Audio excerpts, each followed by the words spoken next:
Okay, are we live? Hopefully we're live. Happy 8th My Little Anniversary, everyone. The 8th anniversary of the show. I was just realized that fact when I was at work today, and I thought, that's something we should probably talk about. That's something worth celebrating real quick. So, I just got home, just had a little bit of a dinner, and I thought I'd kick up a little mono stream just to celebrate, see if anyone else out there is having a good night, having a good anniversary.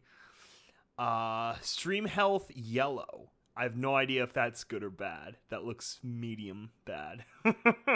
So if the stream dies, I'm gonna blame YouTube as always. Hello, Courier7 in the chat.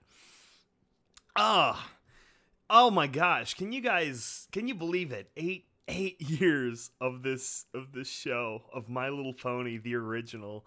It's so crazy too, going back and looking at the original marketing. Like I was just pulling up this the other day, the original character art, and you can see all like the G1, the pre-production like shape of the eyes and everything. Especially Rarity. I always liked actually this version of Rarity almost a little bit more because her eyes are like extra, I don't know, like extra like elaborate. There's just like, she has so many eyelashes to spare, even compared to all the others. Oh my gosh. So I thought this would be a great way. We can all toast our, we can all toast our specially laser grafted, miniature horse glasses that we picked up from conventions or Etsy shops, and just have a nice little chat about the show in general. Just something to celebrate. I think we all have something fun to talk about. I also want to get, I'll tell my own story again, but I also want to get all of the individual stories from each of you, how each of you stumbled on the show and discovered it, and everything from there. It's I always find it interesting. Every single story I come across is its own unique thing, like the time of the show you approached it, and what led you to discovering it and things like that. It's a unique story for everyone. And so in this case, for me it was long time ago, way back in 2011. This is the first summer after season 1 ended, which is the most painful hiatus the show ever experienced, probably, except possibly between season 3 and 4, because the only thing to satiate was the Equestria girls' first movie, which not everyone was on board with, and that took a while too. But in my case, so, it was way back at the very beginning. That first gap between season 1 and 2 is basically the whole summer of 2011. And, that's when, like, the brony thing was really just spreading across the internet like cancer. Because everyone who had fallen in love with it, now they didn't have it anymore. And they're like, oh, we got to start creating some content. And all the new musicians were writing things, and, people like K-Cat were starting to write some stories, and other people were writing as well. And all the art and the memes. Of course, the memes were one of the first things coming off of the CO comics board from 4chan. And, eventually that's what, enough of those memes built up that this one website I would regular at the time called memebase.com, which sounds so ancient these days, but they eventually, there were enough like pony memes like slipping through their normal like filtering or sorting that they eventually just had to create their own subsite, I think it was like brony base memes or something like that. Anyway, but my first time I saw anything G4 related was a cupcakes meme, like the Sergeant Sprinkles story, cupcakes. It was just it was the straight hair, the party of one Pinkie Pie, and just looking crazy, the derp eyes, the wall eyes, and it just says because cupcakes, and I'm like, what the hell is this? What does this mean? And I wasn't even necessarily sure it was a horse at that point. It was only when I looked into the description, I'm like, oh, My Little Pony? is that like that thing my sister watched when she was growing up? I'm like, yeah, I kind of remember that. Because remember, my brother and sister were 80s childrens. They were born mid-70s. So my sister grew up with all the My Little Pony, Strawberry Shortcake, Care Bears, etc. And my brother was all G.I. Joe and Ninja Mutant Turtles and all that good stuff. So I was like, it's like what my sister liked. But I'm like, then little by little, I was like seeing more of the memes come through. This is like a couple weeks. I'm starting to see more and more of them just fill up the meme base like timeline or whatever, the main pages. And I'm like, what the hell is going on? Who's making all these horse memes? And eventually my curiosity got the best of me. And it was at that point in time that the Know Your Meme site was like really picked up steam, and there was a lot of like they were making the videos with the one guy, I forget his name, but it's like the black haired guy who's like the protagonist for their one season or whatever, and they made a video about the new My Little Pony thing, and he explained, quick rundown of the whole new Brony thing, brand new, season 1 fresh, and it fascinated me. I'm not gonna lie. They had a little bit of early fan music in there too. I think there was like a Tombstone remix or something, and they were going on like, yeah. So this is kind of a thing, like adult like college dudes and stuff who like unironically really like My Little Pony. It's kind of weird, but we're here to document memes of the internet, and so this is what's going on. And I was like, why though? It's literally like, it's like everyone, probably first hears when they hear about what a brony is, I'm sure most people understand at this point, but older people and whatever. But yeah, it's like, and I'm like, what the absolute hell? And then eventually, a few more weeks pass, and it's mid-August of 2011, and a brand new Rooster Teeth podcast, because I'd been a longtime Rooster Teeth fan since middle school, and started listening to the podcast, and Rooster Teeth podcast, like 128, I think, or 126, with Michael Jones. Michael Rage Quit Jones joins the studio to make his videos. And Bernie Burns, the studio director, he laments, he's like, the problem with freaking Michael, though, is that we have so many goddamn My Little Pony memes popping up all over the website now. I can't stand it. I'm just going to fire you eventually. And I was like, what the hell? And he was like, just being Michael Jones, unironically. And I'm like, okay, now I'm really curious. So that weekend, did I have work? No, I think that was the summer I didn't have to work. Anyway, so so that weekend, like Friday night, I'm like, okay, I need to see like why. And I remember very distinctly, there was a slight feeling. I'm like, are you sure you want to open this Pandora's box? Are you sure you want to look inside and see why there's apparently this new groundswell of people unironically liking My Little Pony again? And I'm like, do I want to open it? And by God, the curiosity killed the cat. And I'm like, whatever. I'll watch the first episode. And so I put it on, and it's, was it I forget what the first episode was called, Nightmare Moon or Friendship, whatever, very first episode. And she's like, okay, Twilight, you need to go make some friends because you're shut in and I don't want you in my library anymore. And Celestia kicks her out and sends her to Ponyville, and yeah, and then you get your little quick introduction to all the characters, and Rainbow Dash being Rainbow Dash, and Fluttershy being scared, and Pinky being bubbly, and all of that together. And I'm like, and then it cuts off, then it's like, part 1. And I'm like, okay, well, damn, okay, let's play the second episode. I at least want to see where this goes, about this nightmare horse, whatever. So I put on the second episode, and you go through it, and that's where the good stuff happens. Everyone's gelling together. Everyone's like, they're working together. They're on their road going into the Everfree Forest, and shadow boats show up, and they all show their little glimmer of the elements, and they hit the castle, and Celestia's whole, yeah, almost like a trap. She's like, oh, I thought you'd find something down there. Shows up in the castle, and there's Nightmare Moon, and there's the elements, and they're like, and that was episode 2, and I'm like, oh wow, that was really That's really neat. It was like all the magical rainbows and it's swirling and yeah, that was kind of nice. And so then I'm like, well, shit, I got like nothing to do this weekend. It's like 2 more weeks until frickin' university starts. I'm starting my junior year of university, my 3rd year, 5th semester, whatever. And I'm like, I got time to kill. I got like literally nothing going on. So I watched the 3rd episode, and then the 4th, and then the 5th, and it's like, I think 7 that first night, like Friday night. And then the Saturday, I watched like another like 10, I think. And then I finished season 1 on Sunday.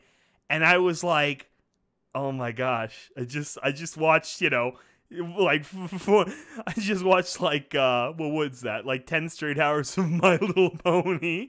And I really liked it. It really, really touched me inside in some kind of magical way. Some feeling deep down that was really nice. And it was like, you know, that was the slow trickle for me. And little by little, it was like, okay, well, oh damn, season 2 is coming up in a couple of weeks. Well, maybe that's worth checking out. And then as season 2 aired, just week by week, I'd go on YouTube, and eventually I discovered Equestria Daily, because they had links for if it, you know, the YouTube version got deleted too quickly. Go from Equestria Daily, and little by little, I'm like, oh, look, fan fiction and stuff. And it was a wear down for me. It was that whole, all throughout season 2, just slowly watching the show, and then more and more accepting new parts of the fandom, you know, listening to the first couple of fan songs and you know, some early Tombstone and Aviators and other things like that. And finally the it was the Christmas break in between the Hearthwarming Eve episode. There's like a 4-week, you know, mid-season gap or whatever, and that's when I really just like looking at fan art and stuff, and I had like 2 weeks off of college, and it was that was how it happened for me. Slow burn into magical horses. Okay, so that's my story. I think that's like my 3rd or 4th time explaining it, but that's a pretty good full version. And let's see, what was it like for anyone else in the chat? Now that we're getting some people back in the chat, what was your story of how you discovered the show, when you discovered the show? Anything interesting you wanted to expound upon? DJ Pyrotechnics unironically eating a banana while the live stream. That's great. According to Hasbro, the first episode was titled The Mare and the Moon. Oh, yeah. That was the name of the legend, right? Yeah. Whole beginning of the fandom is like opening of Fear and Loathing in Las Vegas. Yeah. Yeah, that's a good analogy. Absolutely. Are you aware of the Pony Christmas special Best Gift Ever, which is still coming up? Yes, I am aware of that. No, I have not seen the trailer, because I've also not seen, like, last 5 episodes of Season 8 or whatever, so I still gotta get around to both of those things. But yeah, that should be great. Well, maybe if Best Gift Ever is good, we could do, like, a commentary track of that or something. I don't know. This is sort of like, I guess, you know, this night is an open forum. We could do whatever. We can talk about just season 1 or just, I don't know. It's just a reflection of the fandom. And 8 years, like, you know, of such a ridiculous but, like, magical thing. Just, you know, the synthesis of the internet and, like, you know, 90s nostalgia, the Lauren Faust connection, and sort of the 80s carryover, and the, you know, what was the word used in some of those early articles? The, oh, fudge, what was it called? Some, you know, social sciencey term. Not unapologetic, serenity? Fuck, what was that word? God damn it. Sincerity. New sincerity. That was it. New sincerity, which meant, like, you know, yeah, it's a show, you know, aimed at, like, a very different demographic, but there's something magical in here that for some reason a lot of people are connecting to, and they unironically love that, and that was the new sincerity of it's okay to like things you're not necessarily supposed to like. And now Bronydom is like this penultimate like case study in that, especially when you look back over the last like 8 years and the synthesis between this completely foreign fan base and then the production side of the show and everything, and getting into cons and fan contact and all that. It's like, you know, in terms of like mixed media, they will talk about this for like years and decades, you know, same way they talk about the Star Trek early fandom, because that was one of the biggest earliest fandoms. And some interesting Star Trek fiction is after the original series ran in the late 60s, a lot of early, like, the Star Trek fandom was like ship fics. It was a lot of like women, especially, who would write like love stories about, you know, how much they love Spock, or or Kirk, which was actually the case of my mom. My mom really loved Kirk, and she still really loves William Shatner. So that's that's a bit of a connection for me, I guess you could say. Venom Snake found out about BronyCon Baltimore is... Oh, yeah. This year's BronyCon is the last one. It's going to be your first, and... Yeah, EAST Corp, we are going to submit a panel. Essentially, what's pending right now is if they accept us, if they let us have a panel, then we'll do our best to make that. But yeah, it basically on whether or not we attend hinges on if they give us a panel. So, because it is kind of sad. Like we don't. A lot of the West Coast ones are shutting down too. Like Equestria LA is done. I never got to make it to one of those. The one time High Roller Pony Con is done. Which, at least it went well. It wasn't like Unicon, which not many people remember either, which I thought was really interesting when High Roller PonyCon became a thing. Everfree, it is on, but that's been a bit of drama the last couple of weeks, hasn't it? Oh my god. You know, what do you do when the very top of an organization is the problem, and everyone below it understands, but, you know, there's nothing you can really do about it. It's interesting. BabsCon for sure. We're probably, you know, like 99%. We're still good on BabsCon. You know, they love us. They've been really nice to us, and I assume they'll give us another panel, and we'll be right back there. That's an easy drive, cheap for Needle and I. We'll have a good time. Exactly how almost everyone else handled the first season. Oh yeah, the shotgunning, the just going through it in one day. Yeah, I guess it was kind of lucky. I just like for the fellow, you know, old pones like myself. I'm not sure if I consider myself like tier 2. You know, the tier 1 people were the ones on the board, on the comics board of 4chan getting purged by Moot. So I consider myself tier 2, which we were the first ones evangelized to by the, you know, by the outswell of the Maymays. Oh, episode 3 of Castlevania. Yeah, you're welcome. The second season, which is supposed to be a lot longer, I think, should be coming out this month. I'm pretty sure they're trying to make it October Halloween releases. But season 1 is also coming to Blu-ray, which I think I'm gonna have to get because I wanna hear all the backstory, and it is just so gorgeous. I just love the look of the animation, the colors, and like later on when you get down into the catacombs and there's the fire and the electricity and stuff, it is just so gorgeous. I love the animation. And the story's funny, and like the you know, the witch girl, there's a lot of good lines from her. Like, what was the line about like making a piss in a bottle or something? It's just, okay, here we go. Another Discovery story. Tommy Lee Armstrong scrolling through channels on Saturday morning in January of 2012. Nice. Keep watching, wound up descending into pastel hell. Oh, that should be the name of the next BananaCast, Pastel Hell. My friend Blondech introduced me to the fandom, but it wasn't until I found Fallout Equestria last year that I really got into it. Oh, cool. Yeah, newer bronies. That's another thing I've been fascinated by. It's like, even though there is like the trickle off of people that are just done with it, they had their time in the fandom, there's also almost an equal trickle of coming back in. So I really feel like we hit a plateau right around season 5, right around the time Starlight Glimmer appeared. and it sort of just stayed there. It's at a symmetrical, sort of even level. People talking about Project Horizons always. Oh yeah, and now apparently Project Horizons Homelands is going on. So it's Homelands, is that like after everything? Didn't he like end the story like 200 years in the future, right? Like, so what is it now? Like after the post-war government or something? Oh yeah, everyone's on the feels train. Woo woo. Yeah.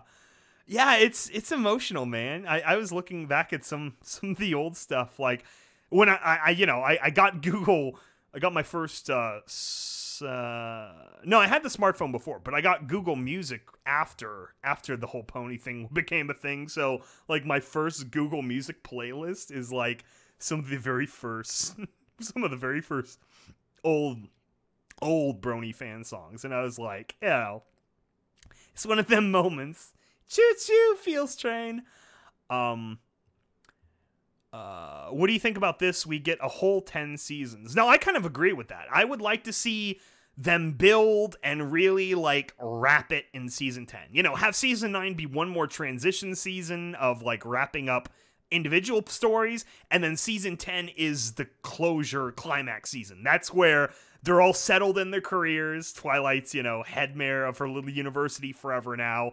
She's got, more classes of students. Everyone else is in their final, like, endpoint as characters.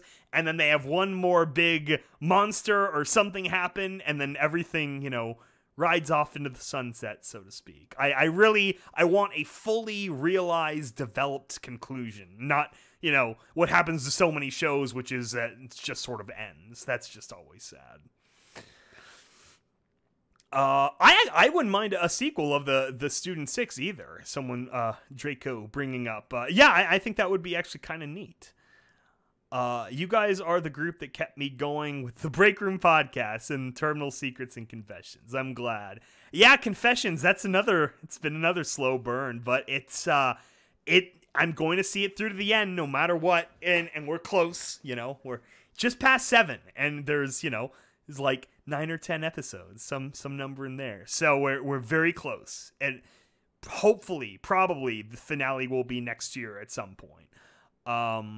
And Terminal Secrets ends in like, a couple of months or the next month. We'll see. Where he's wrapping up production on that, and it's good. I think it's going to be a fun finale for everyone. Oh yeah. Some people are just into season 7 where you. Oh no, sorry, not. Oh, interesting. So Sombra's rolling some new like season 7 characters, like Stygius, right? Or was that a Sombra character before? Sorry, no. Stygian is the character from the season 7 finale, right? The Shadow Pone, whatever his name was, Pony of Shadows. That was Stygian. So Stygius, which I'm sure they're both from the same Greek or Latin like character root. Interesting. Okay. This is me once again deconstructing Project Horizons from what people in chat are telling me. All of my FOE series in the vein of Castlevania. That's the dream. That's absolutely the dream. So yeah, let's go through. Let's see here if we can. What else can we cover? Like a rundown, or like my retrospective of my time in the Brony fandom. So that was all that what I said at the very beginning, and so we're halfway through season 2 now, and I'm really getting into the fandom, and I start reading some fanfics here and there. A lot of just sort of lighthearted, like, slice of life stuff at first. Like, there was one, I'm trying to remember, I think it was called, How to Woo Your Lady in 9 Easy Steps or something. It was a Spike and Rarity shipfic, and it wasn't bad. It was pretty fun. It had a lot of, like, a 90s sitcom romance kind of feel to it, because obviously Spike goes through all 9 steps, and he screws up each one of them in a different, unique way. But Rarity's like, slowly more endeared by his attempts, and it works out in the end. But yeah, a couple of things like that. And then the one, like, really the first big fanfic I read, I don't even remember the name of it, but it was It's a really weird story. I'm trying to remember how it started. It started out with like Celestia getting lost or something in the castle, or she was put under a spell or something, and they had to like go into each other's dreams. Like, this is just, a year or two after Inception came out. So something involving dreams, and it's a little bit interesting. Let's just say Twilight Celestia shipping popped in at one point, and I was like, oh, okay. And that was something to get used to at first, because this is really early. I'm literally discovering the fandom by like chunks at this point, so I'm like, oh, okay, that's an interesting relationship coupling. Get so much deeper than that. And then after that, it's no, it was not Klopp. Stop that. No, it was a quote unquote normal, it was a normal-ish fan fiction, but it was really long. It's like 100,000 words, I think, like a normal novel length. And it was just fuck, I'd have to look through my old hard drive to see what it was called or anything. Are we gonna do that? We're probably gonna do that. Okay, we're gonna open up my old hard drive, which is where I essentially hid all these files, because I'm still living at home at this point. No one knew about this crap except for me, because it was, it's hard. It's hard to explain. It's almost easier. It's easier to hide. Okay, where would that folder be? The folder would be here.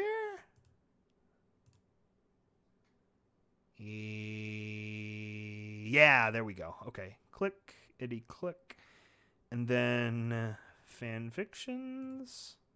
I don't even know if I actually downloaded it as a Word file, or if I read it on like fimfiction.net, or actually it might have been before fimfiction.net. It might have been fanfiction.net. Is this it? File creation date April 2012. This might be it.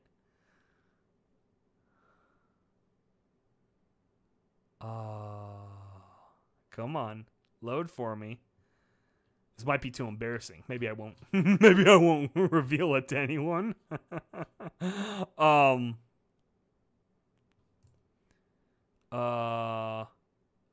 wow, some of these that I never finished either. This is strange. Crisis Equestria. I vaguely remember that. First Week of Winter. Flutter Leech. Harmonic Chaos. Human Irreplaceable. I think Irreplaceable, this is the one. I have no idea. These are all like individual Word files, so this must have been fanfiction.net or something. A Pony of the Opera? Damn, I don't remember any of this shit, to be honest. Like, half of these, it's like vaguely familiar. Almost like I went through like, I don't know, a download spree, but I never actually read through them. Through the Eyes of Another Pony. Oh my god. This is like the first look. This is the jump into the pool and not knowing what the fuck you're doing. Yep, sweet. Literally none of this recognize. I see I have tags for myself saying Nugget, and Nugget was essentially short story. It was under 10,000 words. So yeah, this might have been during a period of time where every time there was a fan fiction post on Equestria Daily, I just downloaded all of those, files, and then may or may not have gone to read them later, which obviously a lot of them I must not have, because none of them are even registering a vaguest remembrance for me. Oh, here we go. There's a separate folder saying Red. Okay, so those are obviously the ones I didn't actually read. Or not completely. Okay. For Those We Left Behind. That does sound familiar.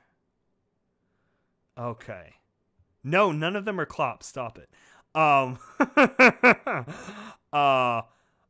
knock sounded on the library door. Blah, blah, blah. Yeah, this is vaguely familiar.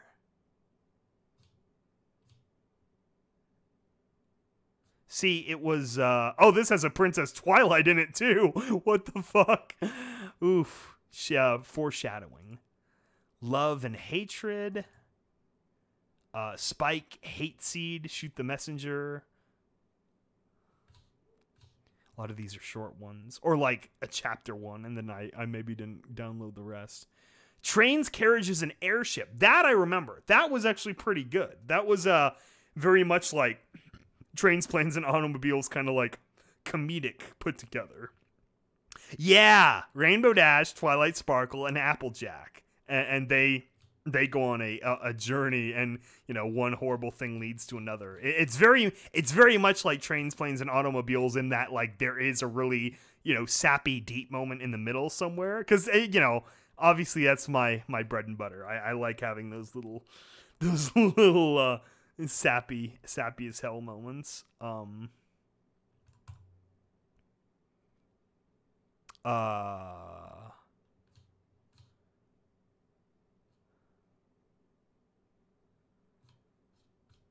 Oh shit, some of this might be good on a on a some of this stuff might be good to pop out into another What the Fick episode. This is all classics. This is all 2012.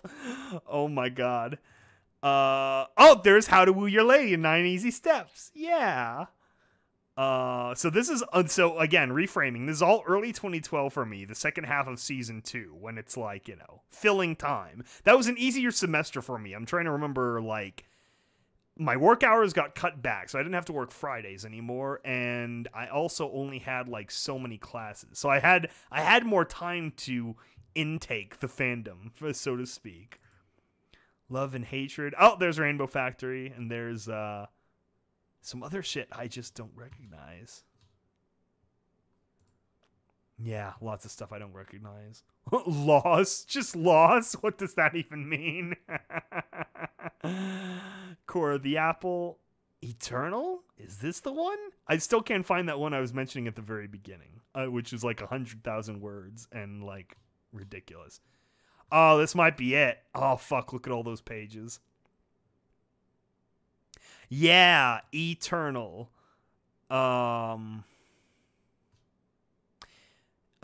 Who's the writer? Is there any way to reference this for other people? Or is it better that you don't find it?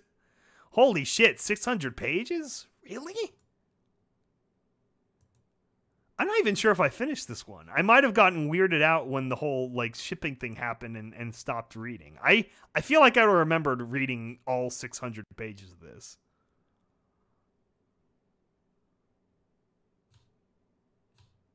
Yeah, I don't think I finished this. I think I got weirded out at the you know the weird like it wasn't grooming, but it's like, you know, she was an adult and she's like, you know, we had a complicated relationship because you weren't my mother and blah blah blah. It's like, what?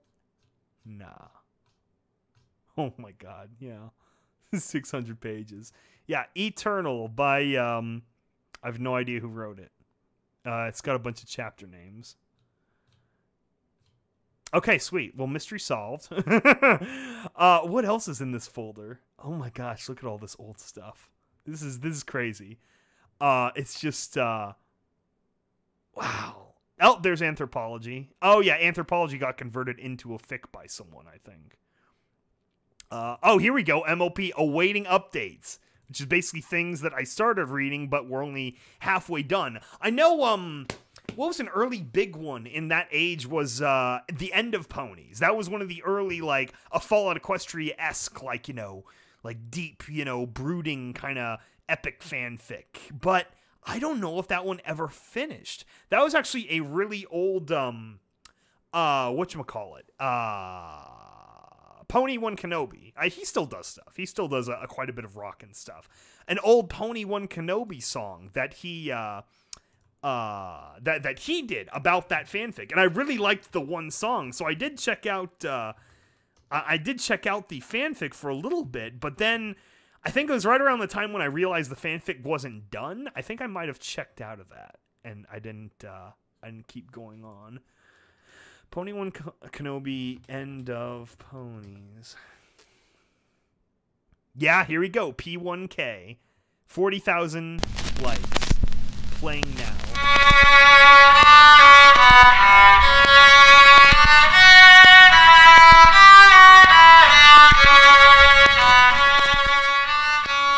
Yeah, he opens with this really nice, like, soft violin. It's like on a, an old, phonograph. And then it cuts into, like, like an alt-rock kind of sound. There we go. Based on the fanfiction by Short Skirts and Explosions. That's right. I remember that name. Yeah, did they ever finish this story? Anyway, the quick rundown is that essentially it's about a Scootaloo in like a post-war something.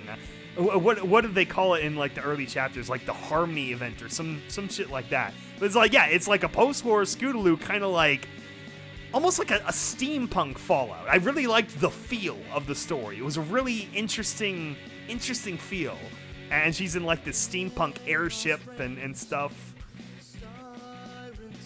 And most of the ponies are gone. That's the point of the story. End of ponies. Like, most of them are dead. And she's one of the few survivors. And then there's, like, Diamond Dogs. There's a big faction of Diamond Dogs. Because that, that was one of the earlier episodes. We'll go through the chorus. I really like the chorus.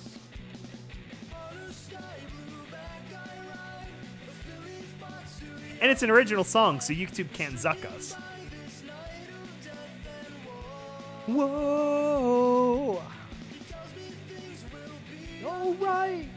Yeah, so this is one of those songs that was in like my original playlists. Oh my gosh. See, I would put this on screen share, but I don't know how to per se. Let me see if I can move things around here.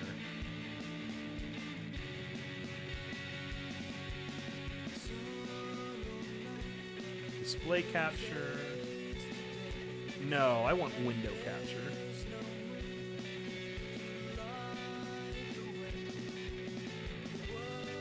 There we go. Let's try this.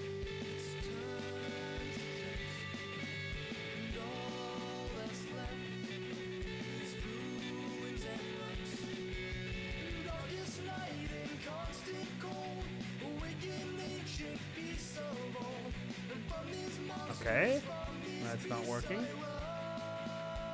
Properties.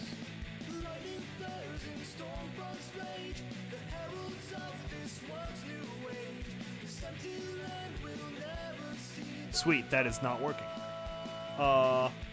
Is this a stupid idea? This might be a stupid idea. Oh, here we go. Why do you wake me down of today?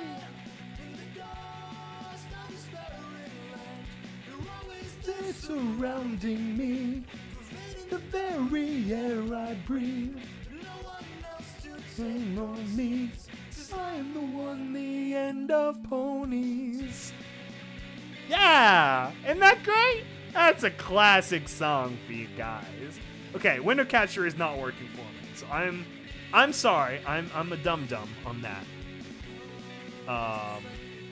Anyway, so that was no, let's go back to the comments. take a break and catch up with you guys. It's got to be interactive. Oh my god, so many comments. Oh my god. I was thinking, from Draco Aries, should the series finale become a 2-part episode or a full-length movie?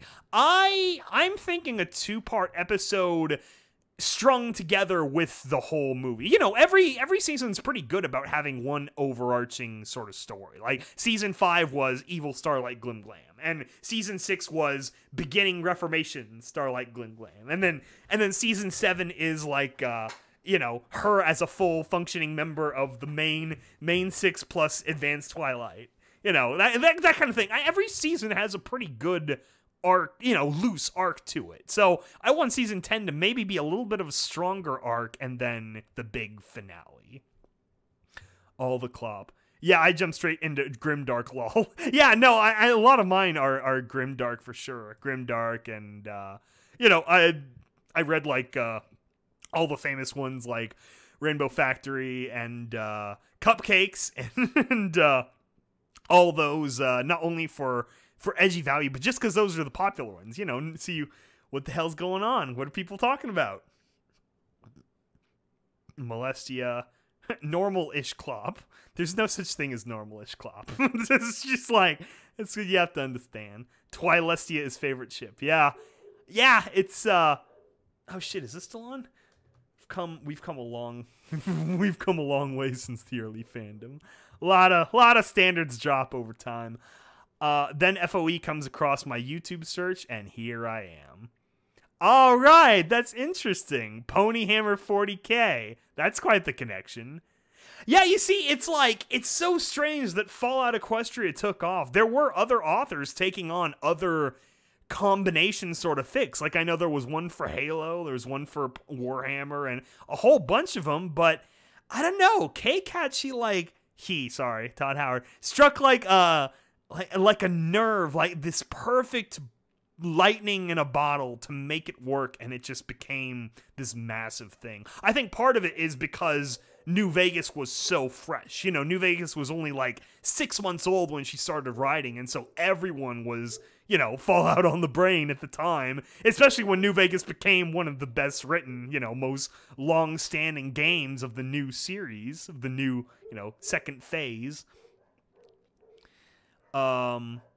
No, it's not. The podcast is not going to devolve. It's only about retrospective. It's only about the throwbacks. Cease the heresy. Yeah. All hail Molestia and the Moist. Yeah, the best part of that whole Molestia Tumblr was what happened with poor innocent Nicole Oliver. Just like, what was it again? I think it was around Thanksgiving too, of like 2013 or something, where she shared a picture of Celestia, a very well drawn picture of Celestia by John Josico. But, you know, she had just eaten some turkey, quote unquote, some sauce that was around her, and she's just too innocent to realize the underlying intent of the art. And yeah, that created a small skirmish. I mean, that was actually a pretty famous skirmish. I heard from like other places, in like people talking about that outside of the fandom. So that was, you know, it created a small plunk in the pond where other people noticed, like, oh my gosh, one of the pony VAs mentioned like one of the weird brony things, and now it's all awkward. And if someone talking about Visual Ponies, Project Horizon's audiobook, kind of mad that he censored he censored a sex scene. Oh, a rape scene. Oh my god. Yeah, see, that's part of the thing. Like, I don't know about Project Horizons. I've heard it gets a lot more graphic into things like that, which, you know, I can't necessarily fault Sombra because it is realistic. That's, you know, if you're really talking post-apocalypse, I mean, that's post-apocalypse. You're getting all sorts of crazies and baddies. Wait, a seahorse? What? Yeah, no, it's, I don't know. I feel like the author should have just done it and not like drawn attention to it. Just been like, okay, I'm gonna read the story, and then you push through, and then you don't talk about it. You don't point it out. You don't bring it up. You just read the story as written. Then that way, there's nothing like, there's no, you know, it's not against you for having read it. It's like, you know, whoever had to do the audiobook for Huckleberry Finn. You know, it's not like you have to read the bad word of Mr. Uncle Joe. It's not Uncle, but it's like that's in the context of the era, in the context of the story. It's different. I don't know. It's like if you didn't want to read the whole book, don't start reading the whole book. I don't know. Or get someone else to read it. I don't know. Fuck. It's full of gallop. Oh my god. So much clop, it's gallop. That's ridiculous. I said cease. Fire the muffins. I'll call Salamander's brothers. Okay, so it's all 40k posting. Vulcan lives. Had to download the Project Horizons PDF to find it was a little over 2 paragraphs, and it wasn't even terrible. Yeah, I mean, I've met Somber. I spent 2 days, hanging out with him and all the other FOE people at Everfree. And it's like, he's not a monster. It's like, he really is, like I described in that one podcast where, like, he looks like someone who you do your taxes. He just looks like, he got off his job at H&R Block and went to a pony convention. Really nice guy. He seems like a great guy, but it's interesting.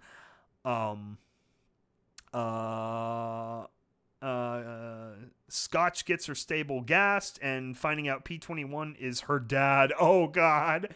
Yeah, I mean, I guess P21's bound to find a few chillins running around when he's essentially used as a dildo for a couple of years.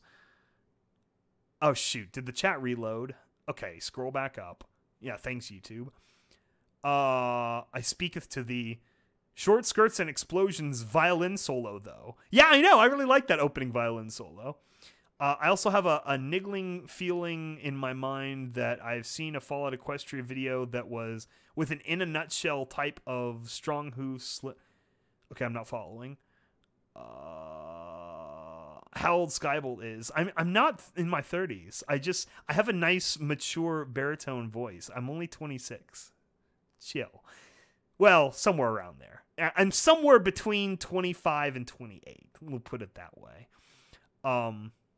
Oh, you're soon to be 34. I'm sorry. No, it doesn't matter. It's all about, it's all about what you like. I was used to actually being the younger person in my various social groups, but then this particular instance at EAST Corp, I'm the oldest one, which kind of sucks. It's me, and then I think James Vermont, and then Needle, and then Kelly is like a baby. He's like baby Kelly at like 20 or something in that area.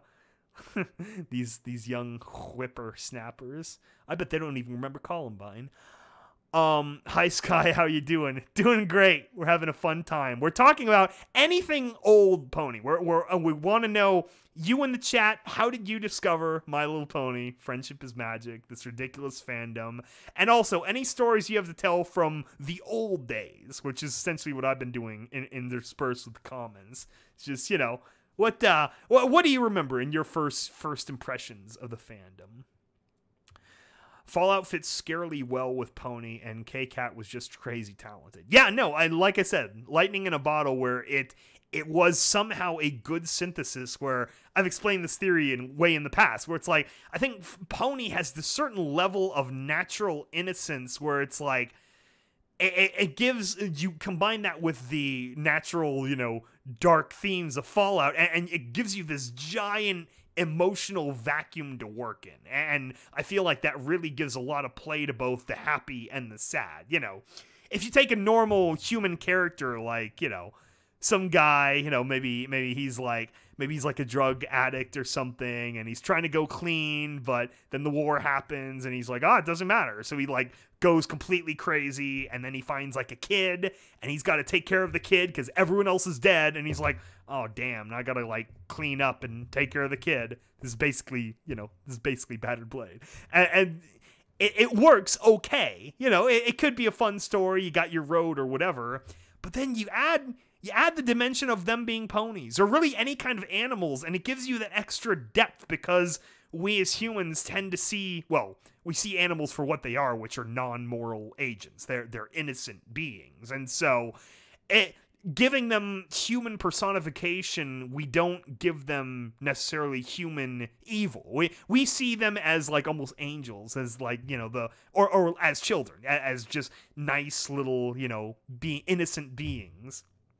And and then you add Fallout, and that just gives you a whole dimension to work in. That's my theory anyway.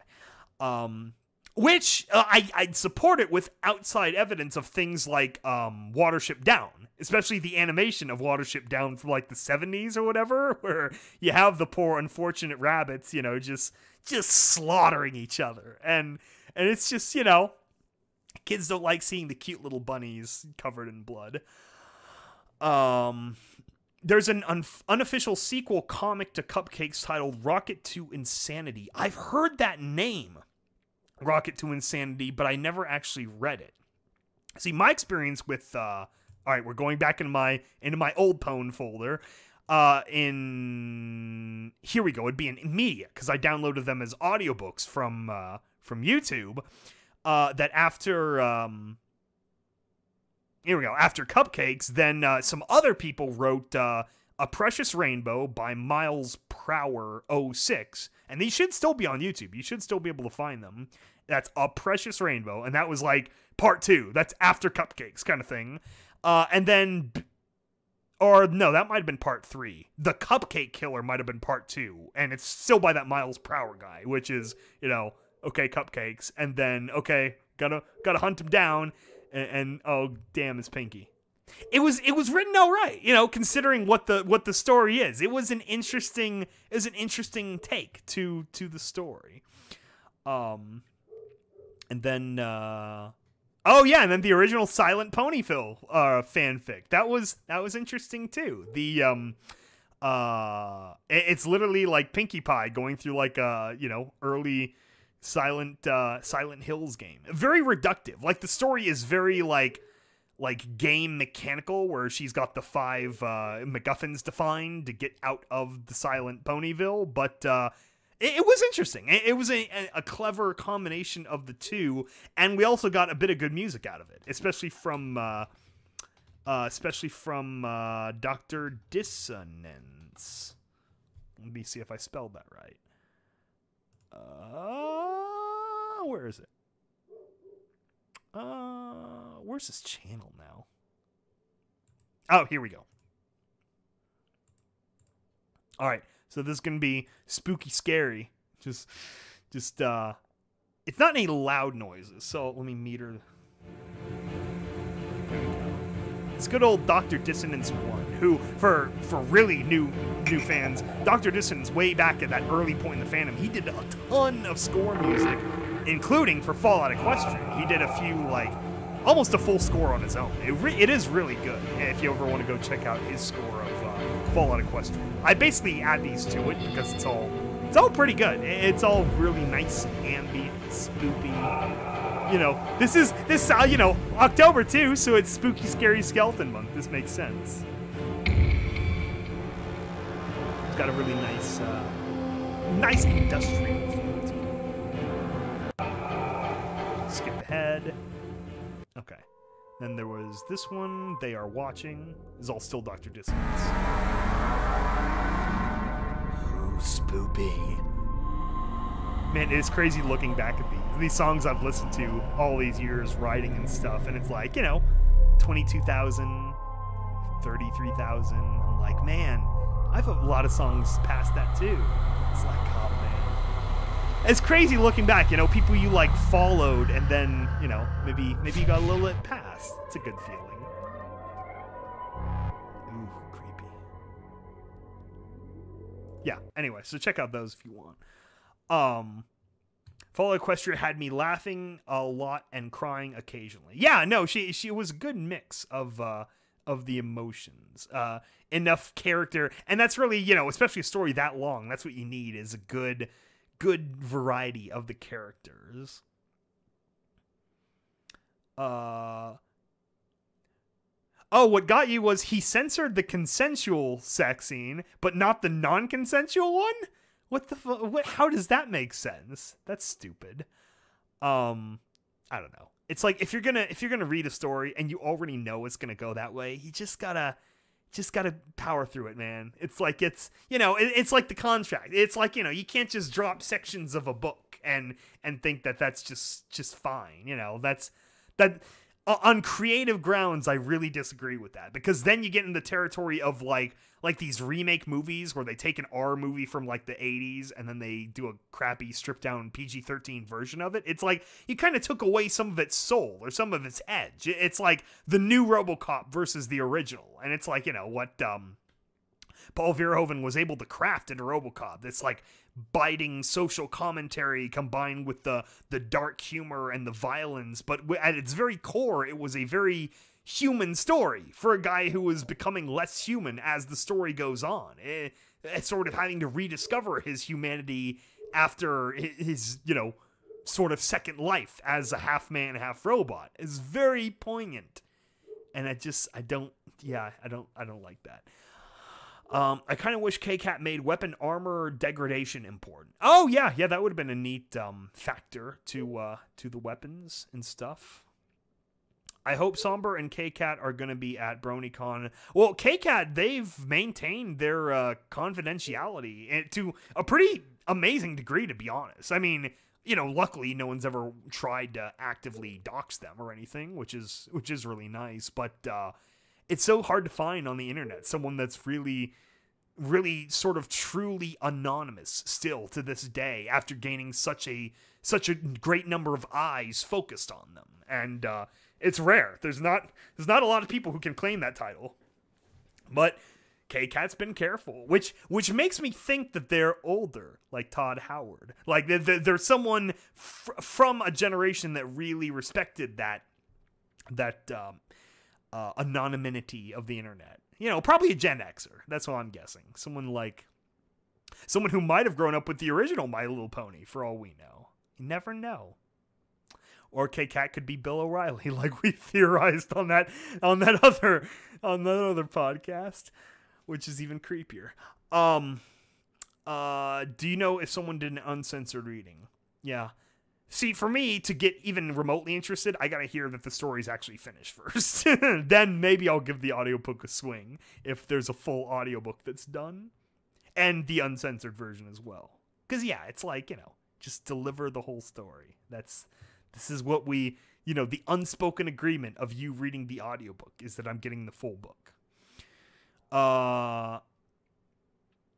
Ponies drop their guns in their holsters and make for an open or an attack or run away. Yeah, it would cause a better dynamic, especially considering in like a real post-war kind of universe, like guns would be really hard to find. Ammo would be hard to find. I know the Metro games play that up really well, of ammunition being like currency. And also a lot of guns would be like cobble jobs. Like, kind of like what you see in places like Brazil, to be honest, where people just build guns out of like whatever the hell they can, take out of a hardware store, which they kind of did with pipe weapons in Fallout 4, but the pipe weapons were just kind of junky looking, and I hate the generic like look to them. They make a lot more sense in that sense, but it's like you can't have a guy walking around with pipe guns and then also freaking a Gauss rifle. That's a little bit ridiculous.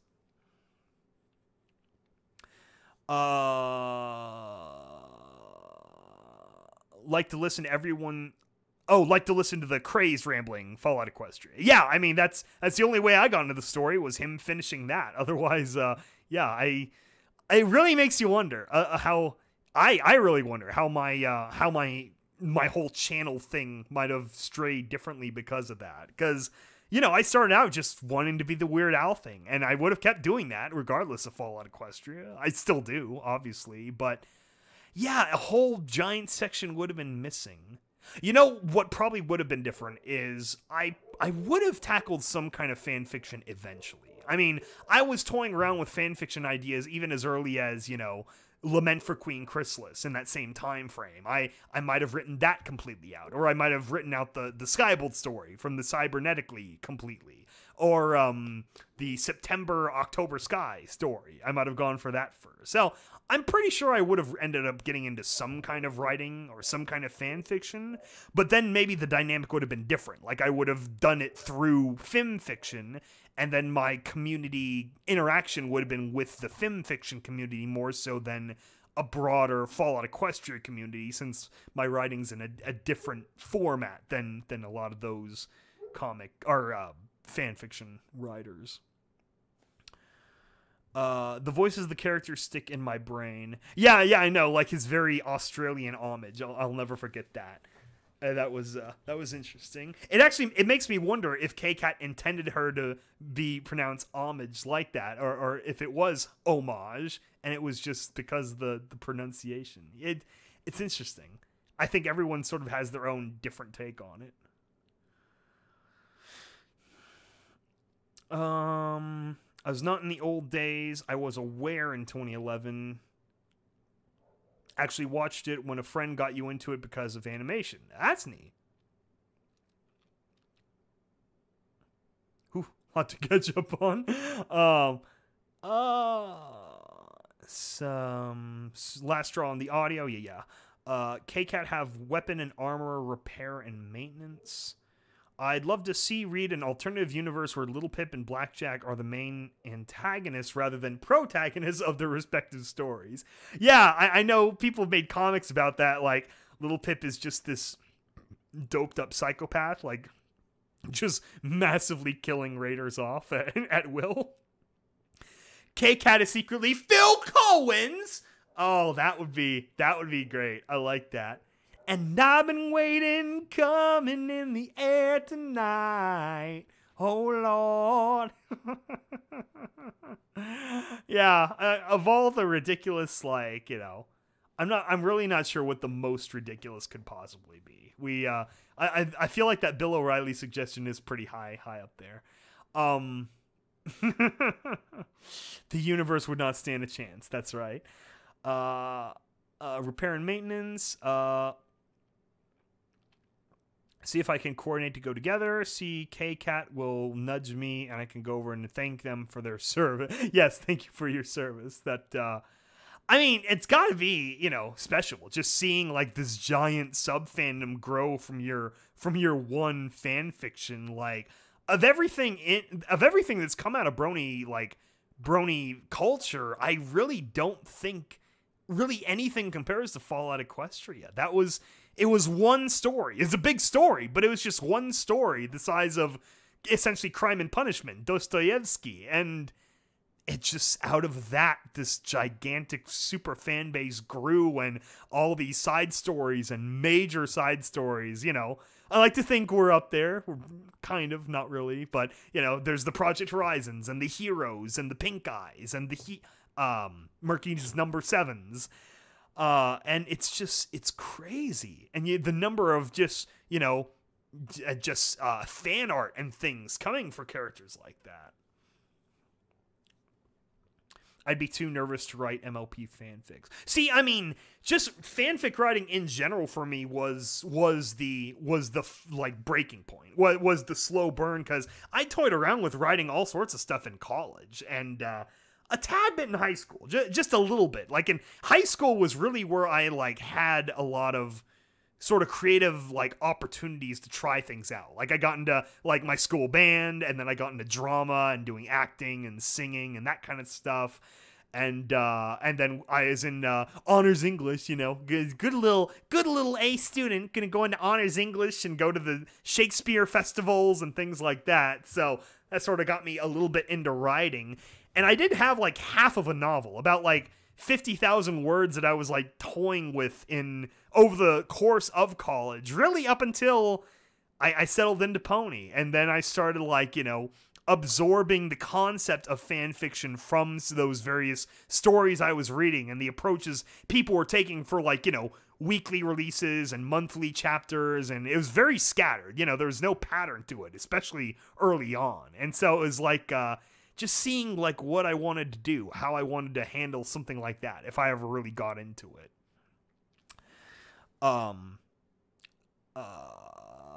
Too nervous. People on FimFiction are nice. At least most of them are. Yeah. It seems like the FimFiction community in general is pretty supportive. Sounds like the Cobra Kai show plot where Daniel was actually the bad guy the whole time. Interesting. Yeah. Oh, Karate Kid. Anyone ever see the Kung Fu Kid movie? The one with Will Smith's son? Because it wasn't karate, it was Kung Fu, Chinese martial arts, Jackie. But they named it Karate Kid because you got to put asses in seats. And also the whole movie was funded by the Chinese government, but that's sort of a side point. Skybolt is absorbent. What? I'm not sure what that's coming off of. Oh yeah, grammar and stuff. Yeah, I think for me it was like I was good at like math and stuff came natural-ish to me. You know, it got me into engineering anyway. But English was a little bit trickier, where English was like more of a challenge. So I had to put more effort into like really like opening up that side of, you know, that the right hemisphere or whatever, the brain, to really see like, you know, is there room to grow in here? And yeah, I don't know, just little by little through high school, I really worked in a lot of creative early development. I was also in my media classes in high school, and so we're doing like sort of early video work and that kind of things, and Photoshop class. So it was really like, it really was high school where I just got a lot of these like seeds of skills that would eventually grow and combine into the, a good jack of all trades experience that I have, to do this little channel, this little body of work that I've built up on top of Magical Horses.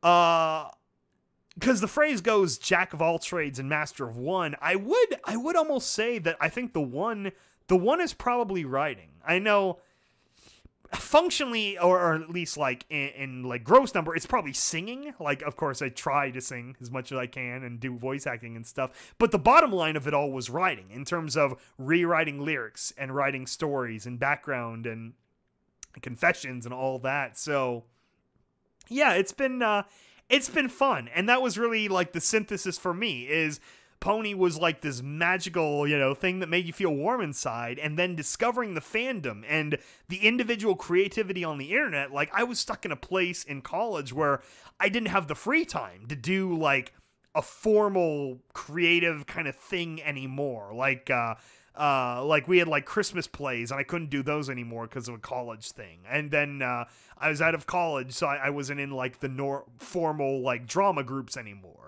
Or out of high school, so I wasn't on our drama team anymore, doing like musicals. So it was like I was looking for an outlet that I could do at my own pace, and I just sort of stumbled into this, and little by little built on top of it. So that was lucky. It was a fun time. Just got word that Friendship is Magic Season 9 will have 26 episodes. I mean, yeah, probably. That is another thing they've been very consistent of, except for Season 3, that every season had 26 episodes. There's a nice, expectant, round number that everyone could know and everyone could look forward to. And that's the kind of consistency that matters. That's what you want from, from your sources of entertainment, is to kind of get a good idea of what you're going to expect. You still want it to surprise you. You still want it to be interesting, but you know generally what to expect. And that's really what I tried to deliver on in Terminal Secrets, and then of course for Confessions, that everyone had, except that they got longer, that everyone had an idea of the kind of writing, the kind of feel to expect from Confession stories. Pony warmed for the win. That's right. Oh,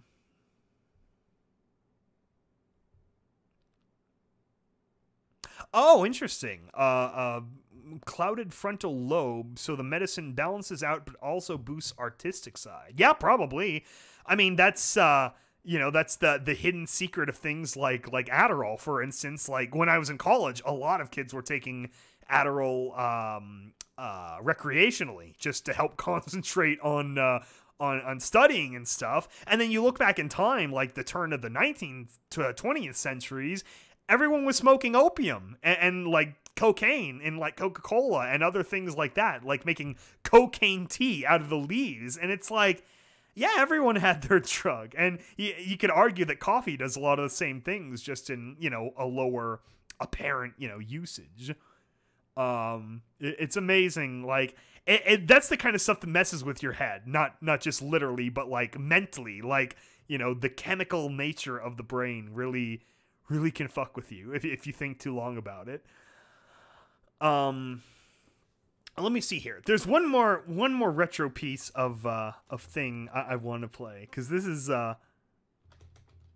was the first Pony like song thing that I ever listened to, and it's just like, this was another thing that's just it was called Rock My Pony Pony Dub by Rabies Bun. This is loud, so let me make sure this is turned down.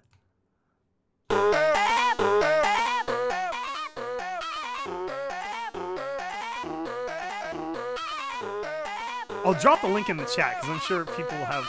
Maybe sign into chat. I'm the frickin'... Oh, no. Okay.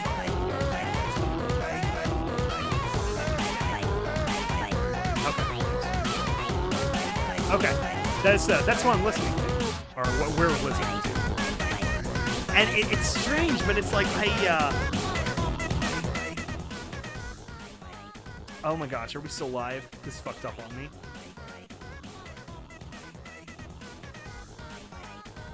Okay, I think we're still live.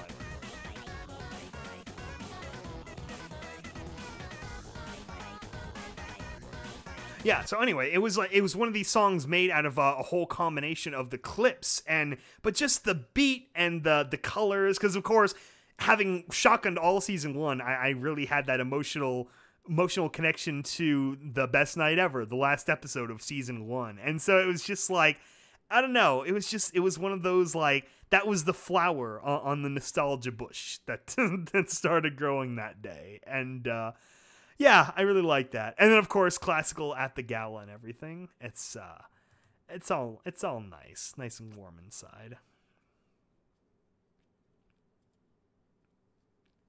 Yeah, most modern medicine are just synthetic versions of all the old classics, cocaine and meth and opium and stuff.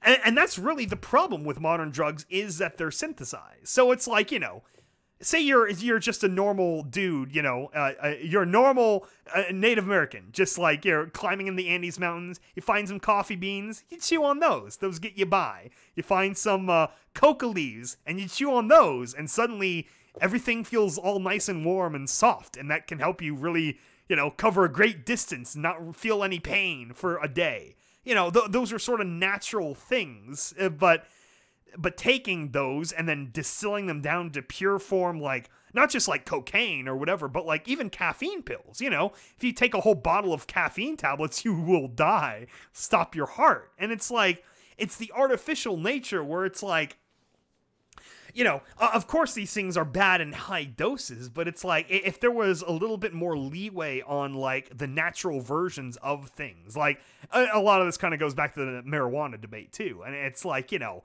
at some point there's going to be a breaking kind of point. Like, I don't know, like, you can't really justify keeping marijuana banned when alcohol is much worse. Like, that's what no one wants to admit, but it's like, alcohol is a much worse drug than marijuana. Your impairment is much more, severely lacking. It throws your moods into much, like, deeper swings. It has a lot higher rate of causing people to act violently and angrily. And it's just like, I don't know.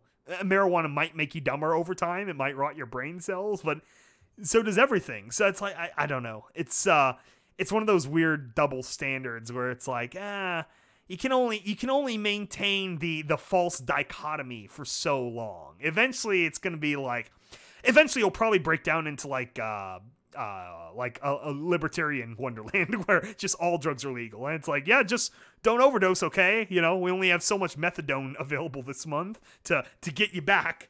So, I don't know. It's going to be interesting. Yeah, so anyway, once again, we're talking ponies. We're talking history, season 8. How about a favorite pony discussion? Here's a classic. What is your favorite pony? Has that changed over time? And what is your favorite pony now, if it has changed? And why did it change? Because that's an interesting question, because it kind of happened for me too.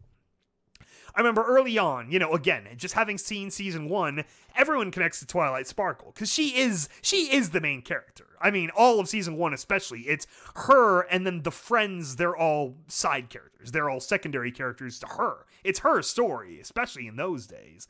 And so obviously everyone's going to connect to her quite a bit, especially given the nature of the fan base generally being, more internet people, a little bit more nerdy or nerd inclined or geeky, whatever, that kind of thing. You're going to identify with Twilight. I think that's where a lot of initial people also found connection with the idea, like the whole concept of the first episodes is Twilight opening up and discovering friends, the magic of friendship, I don't think you necessarily need to be a psychologist to see some connections there. But, yeah, so obviously I like Twilight, like everyone did, season 1.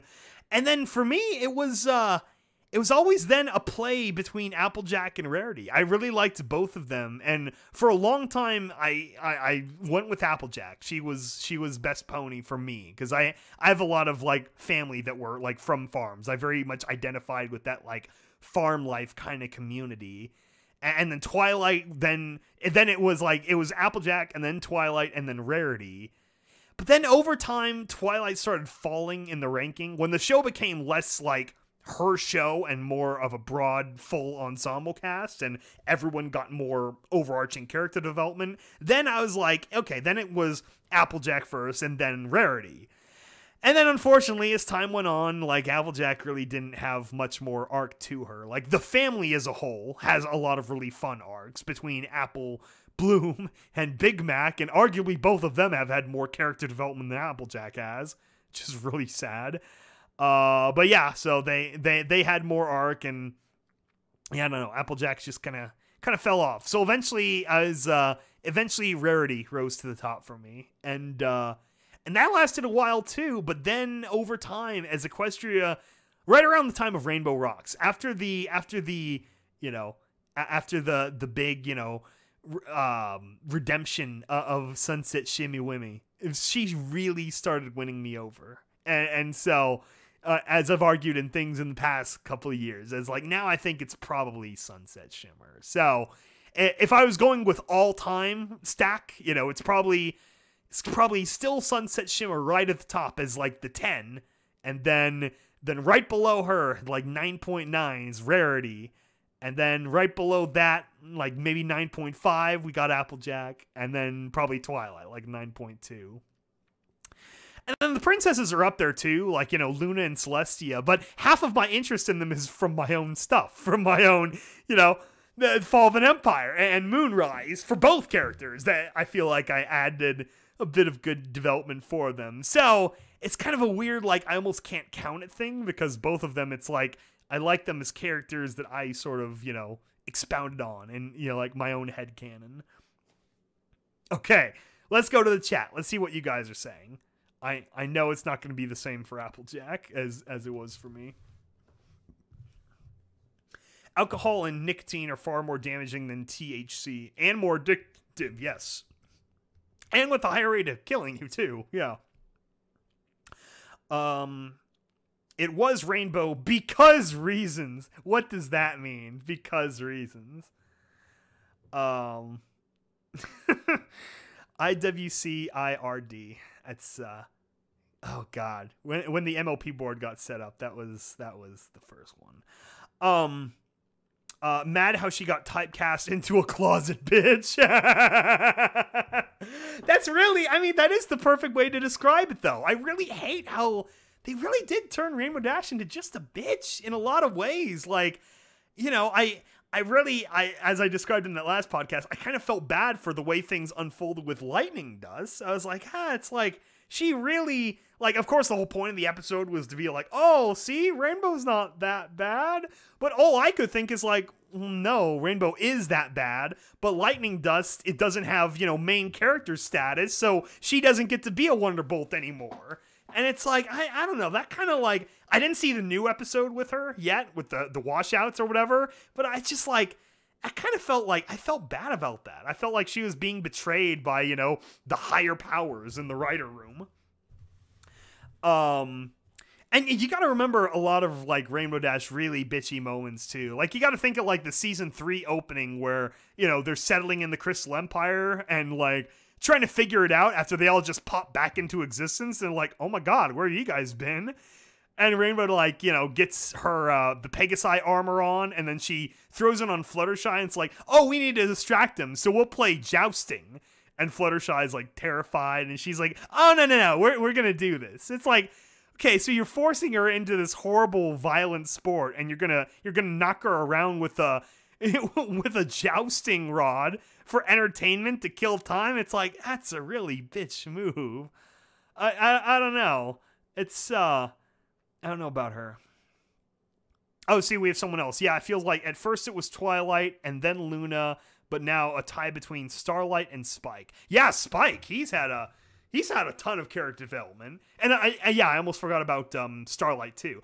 I would put Starlight up there. She's probably higher than Twilight for me. So probably Starlight's like a 9.6. But a big portion of Starlight's character, in my opinion, is her dynamic then with Trixie. And the recovery of Trixie as a character too. So it's like, if you couple them together, literally or figuratively, they are really like one of the best things about the series right now. Yeah, that's a good take. Oh yeah, we have Blackjack as spirit animal. Let's stick to the main show for now. We can talk Fallout Equestria characters later. Twilight Sparkle was Twilight, but now not so sure, maybe Starlight. Yeah, see?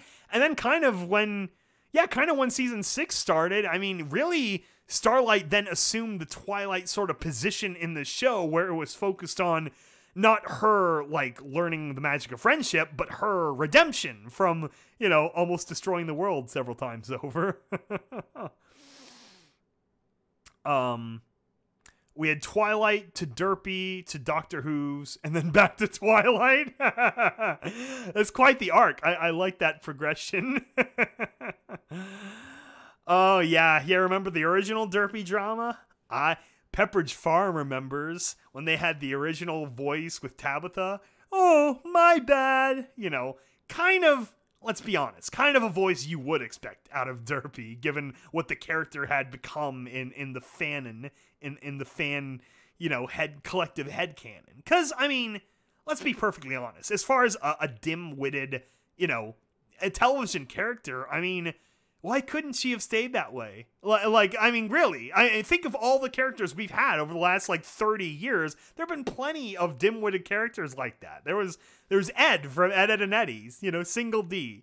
There was, Cosmo from, Fairly Odd Parents. It was like, I don't know, there's been a lot of characters like that. It's like, why did Derpy have to change, And then, of course, and then the fan reaction then created some really interesting, responses to that. And you got things like the, let me Google this.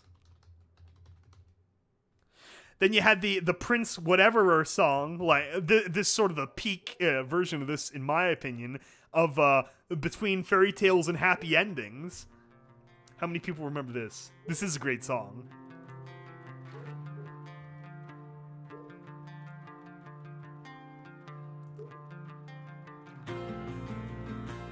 So it is a weird thing. It's almost like, all of these different phases in the fandom did generate a really interesting artistic response. So it's like, you can't get too mad in retrospect, but it's like, I used to be the one. Yeah. Stuck on the sideline, but lately things are starting to change. Yeah, so essentially, a bunch of people got mad and they're like, oh, this is, mean against the mentally handicapped, which is like, I don't know, man. Again, there's been a lot of things like this in the past. It's just like, anyway, so then they changed in the re-release that episode real quickly. They changed the voice to something really generic, like some just studio voice actress, oh, I just don't know what went wrong. Almost a Valley Girl voice. And then it's like, okay, yeah. And then, then they just removed her completely. Then she was just gone. Because they had been putting her in, little cameos in episodes ever since she became a thing in, season 2, then, where some of those started dropping. And then after this whole nonsense, then they're like, okay, she's gone for, I think a season and a half, something like that. And then she slowly started trickling back in cameos and then just other nonverbal parts, which is just I don't know, man. I don't know.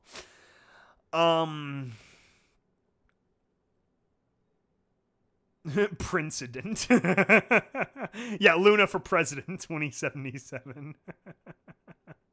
That is, in my opinion, that's one of the really interesting, dynamics in Fallout Equestria, was the whole, Celestia feeling so guilty for kind of fucking up the war that she just, she steps down, she steps back, she's like, you can just be mono princess for a while.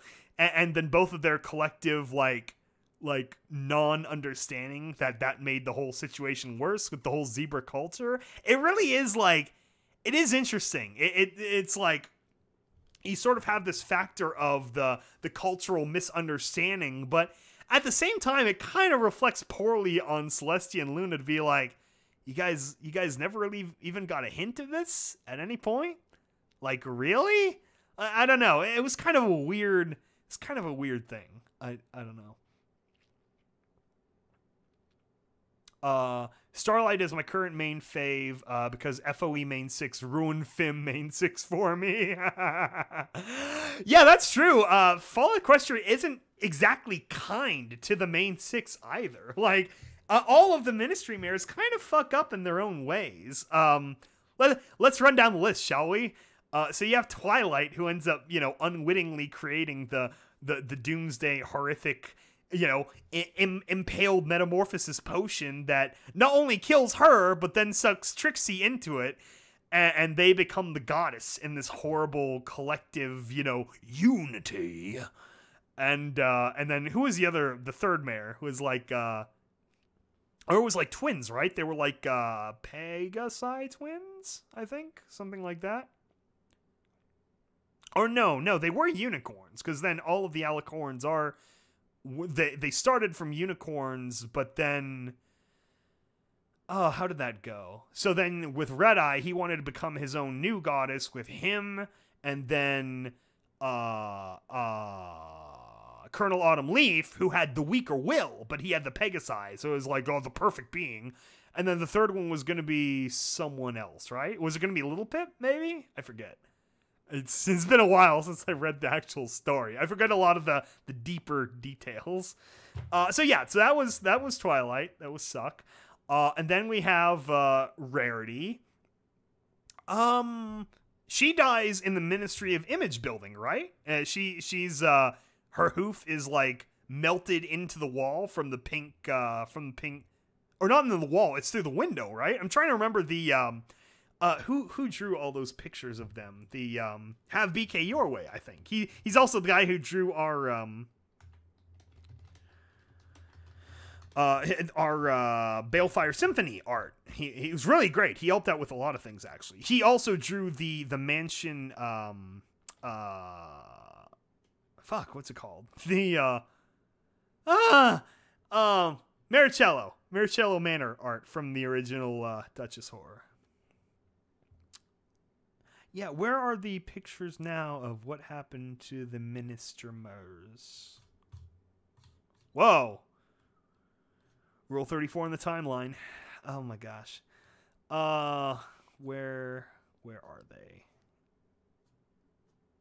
Maybe it wasn't Have BK Your Way. Maybe it was someone else.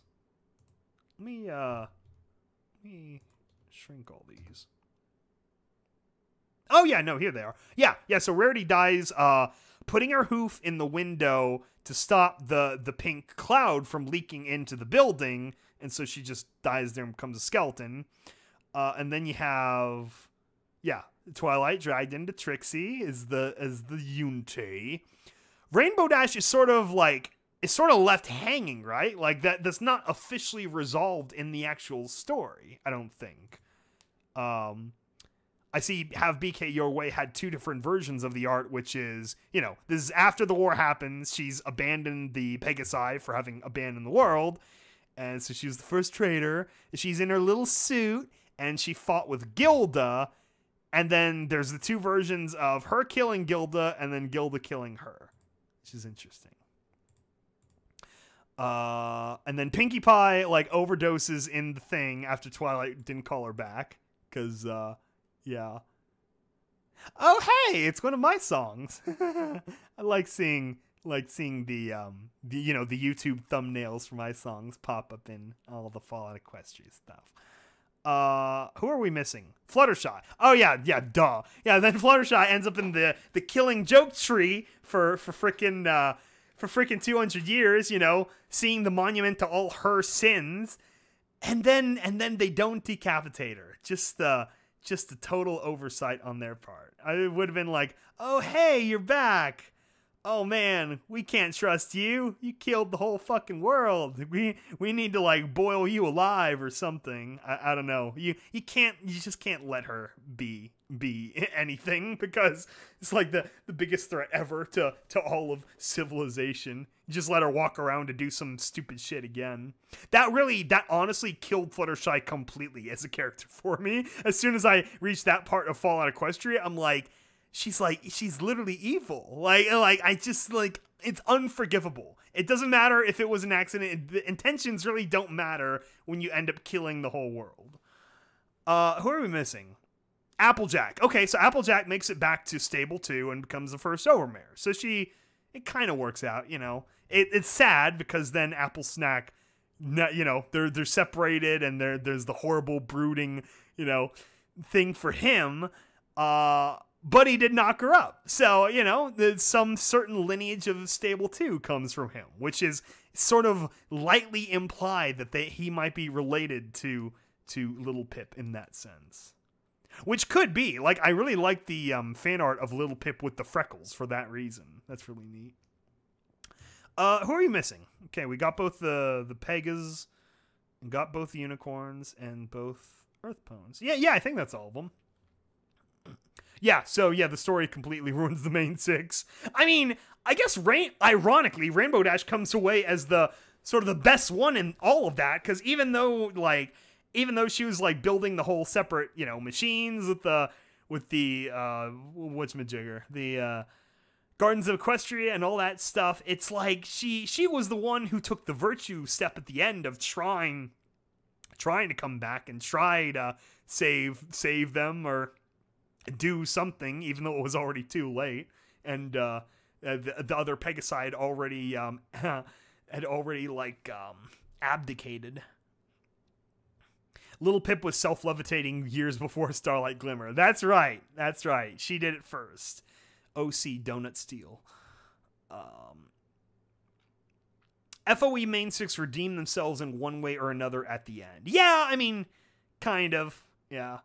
I still can't forgive Fluttershy. Like, I get Pinkie Pie. It's like, yeah, you're pretty doped up from what you had to do over the course of everything. Same with Rarity, is like, you know, propaganda and everything respectively. It's tricky.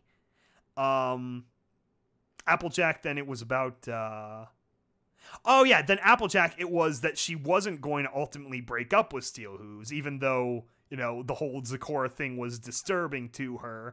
It was the fact that she still would have stayed with him, especially because they had a freaking kid now.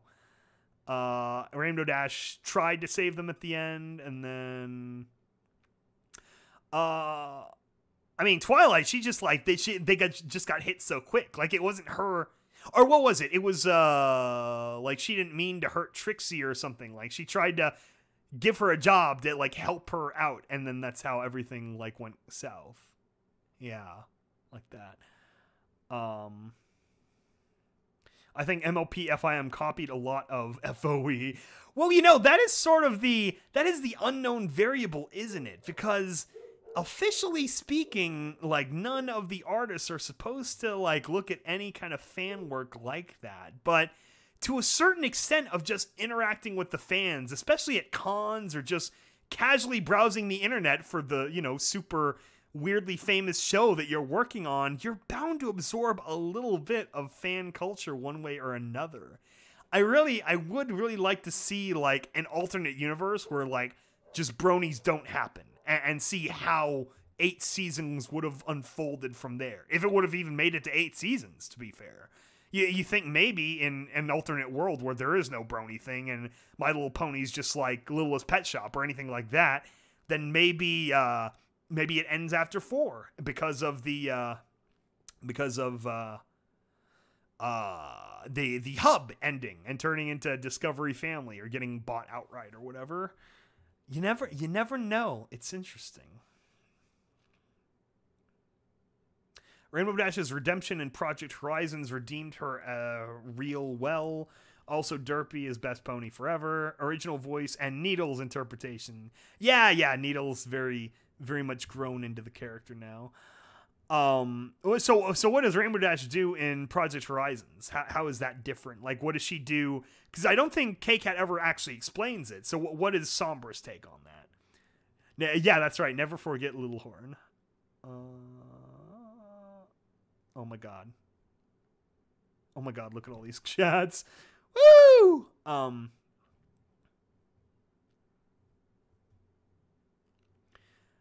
Yeah, I can't get over the main six in the show because you don't know when shit hits the fan. Gestalt and Mosaic. There you go. Those are the green twins that also become part of the goddess. Also, Skybolt is best Red Eye. Absolutely. Yeah. Not right now, but like when my voice is more warmed up for it, yes. Red Eye was going to use Autumn Leaf, Little Pip, and a cage full of unicorns. Oh, that's right. Duh. Red Eye was an Earth Pony. That's right. He was the Earth Pony. Yeah, just a cage full of unicorns. Yeah, just gotta boost that baseline power. And then Little Pip's the normal unicorn. And Autumn Leaf is the weak-willed Megasai. Poor Loira died as she lived, sitting on the benches. Aw, yeah. Oh, Rarity died in the Ministry of Peace building? Her good was fused to the big glass wall overlooking Ministry Walk. She died in the Ministry of Peace building, saving Fluttershy. Oh, yeah. I do vaguely remember that now. Didn't she, she like, popped her out, right? She used a teleportation spell, or... What happened to the Black Book, too? Yeah, because Rarity... I totally forgot about that plot point, actually. Yeah, Rarity had, like, the Black Zebra Magic book she was, like, fucking around with, right? Oh, wow. Ah, I only vaguely remember that. That was the Krivbeknia subplot, wasn't it? Rainbow becomes a ghoul and Ne'er-do-well. Oh, interesting. For Project Horizons? So she's just this permanent, like, Ne'er-do-well of the wasteland.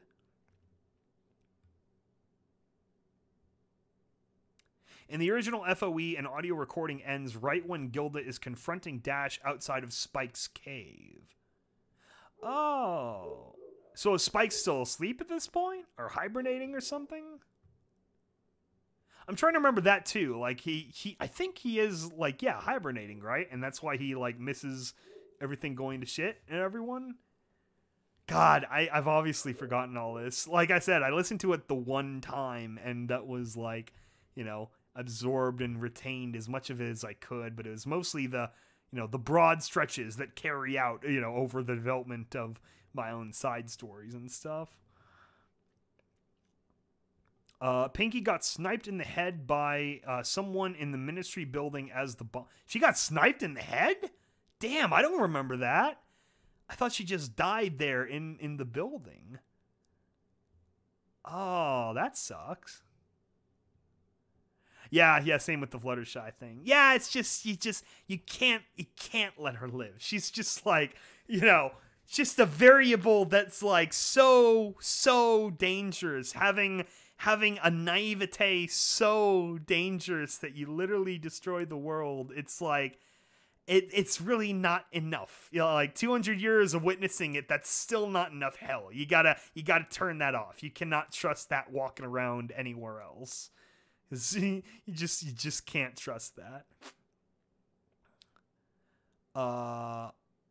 Okay, so in Project Horizons, it explains that Psalm Mercy killed Pinkie Pie, who was terrified of burning. Oh, interesting. Yeah, Psalm, that's the one that, like, kind of looks like Fluttershy, but has, like, the lightning, like, claw gauntlet thingies, right? I'm vaguely remembering the various fan art.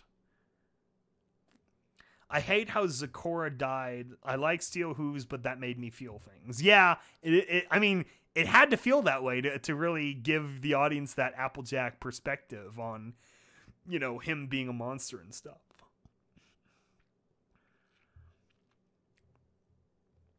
Ending a Fallout Equestria should have been Fluttershy getting the firing squad. Yeah, I don't know. Something, man. It's just, can't trust her. Dash, Rainbow Dash, the Majesty's Secret Service. Main Project Horizons is finished, ebook-wise. Have to find an uncensored audiobook. That's alright, Pinkie Pie is watching you forever. Damn, these chats are really skipping. Memory orbs exist. Yeah, that's right. I haven't. I haven't included those in confessions at all. I kind of forgot they existed for a while, to be honest. Not, I guess, completely, but it's like I guess I never come up with a good enough reason to include them. Like the most, because all my stories are told like first perspective. So yeah, I don't know. I mean, the integration of the audio recordings from technically they were phone calls. The phone calls from Harvest Orange. That was my first foray into that. But maybe I should take another glance through the Wikipedia and see if there's any last things I want to work in the story. YouTube, why notify me? Yeah, I don't know. YouTube's kind of dumb like that. She kills a tempest by flying a raptor into its tail talisman and blowing it up with balefire eggs. That's pretty sweet. In Project Horizons, Dash's Mare-do-Well armor protects her ghoul body and Mare-do-Well hat and cape attached. So is it like Lion, where she's like trapped in the armor, or Steel Hooves, or can she move around? Because it's not Pink Cloud, it's just normal like balefire.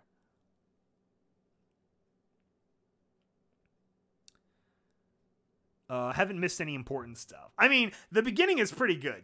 I think you want to go back to the beginning of the podcast. We really talk about like old pony stuff from way back in the day.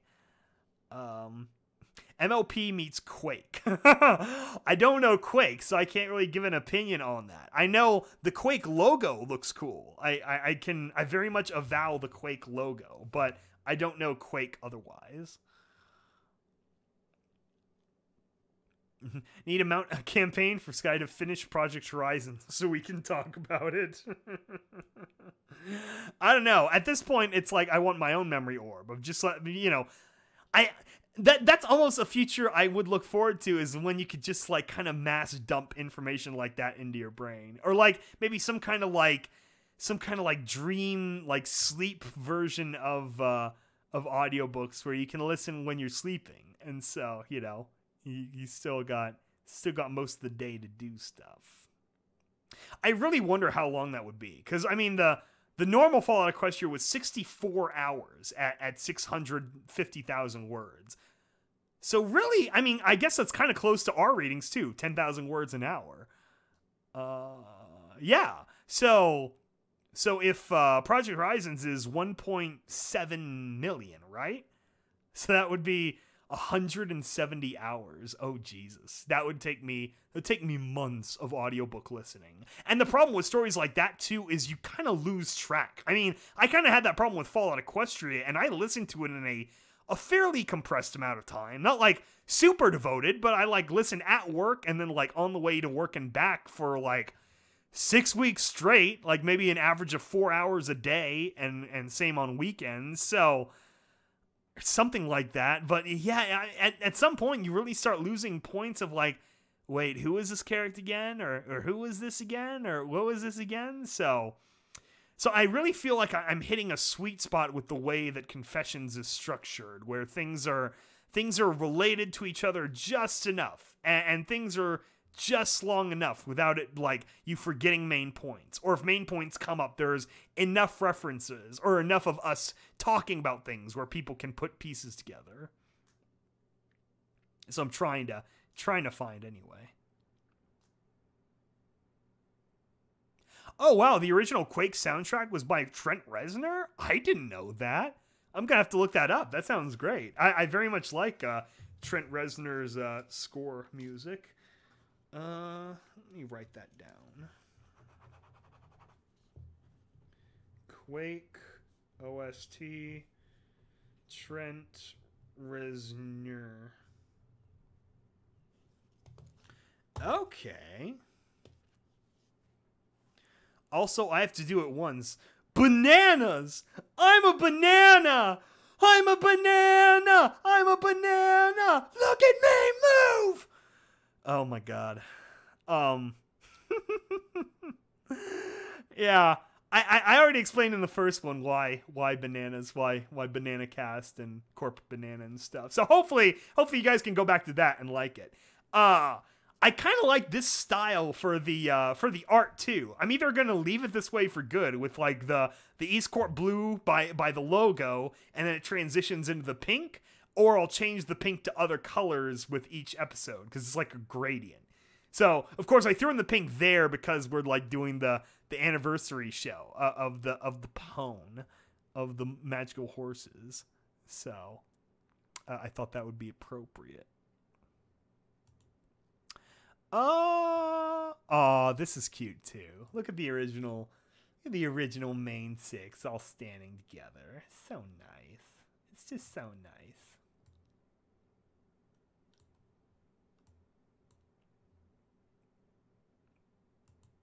So, any other I don't know, other points of nostalgia you want to talk about? So we talked about favorite ponies, how that's changed over time. Oh, here we go. Favorite villains. Who's your favorite villain from the show and why? And it can be any kind of villain. We don't have to just talk about, you know, the big end season villains, you know. You can go on your Trixie spiel, you can go on your Flim and Flam spiel if you want. Well, who's everyone's favorite villains and why?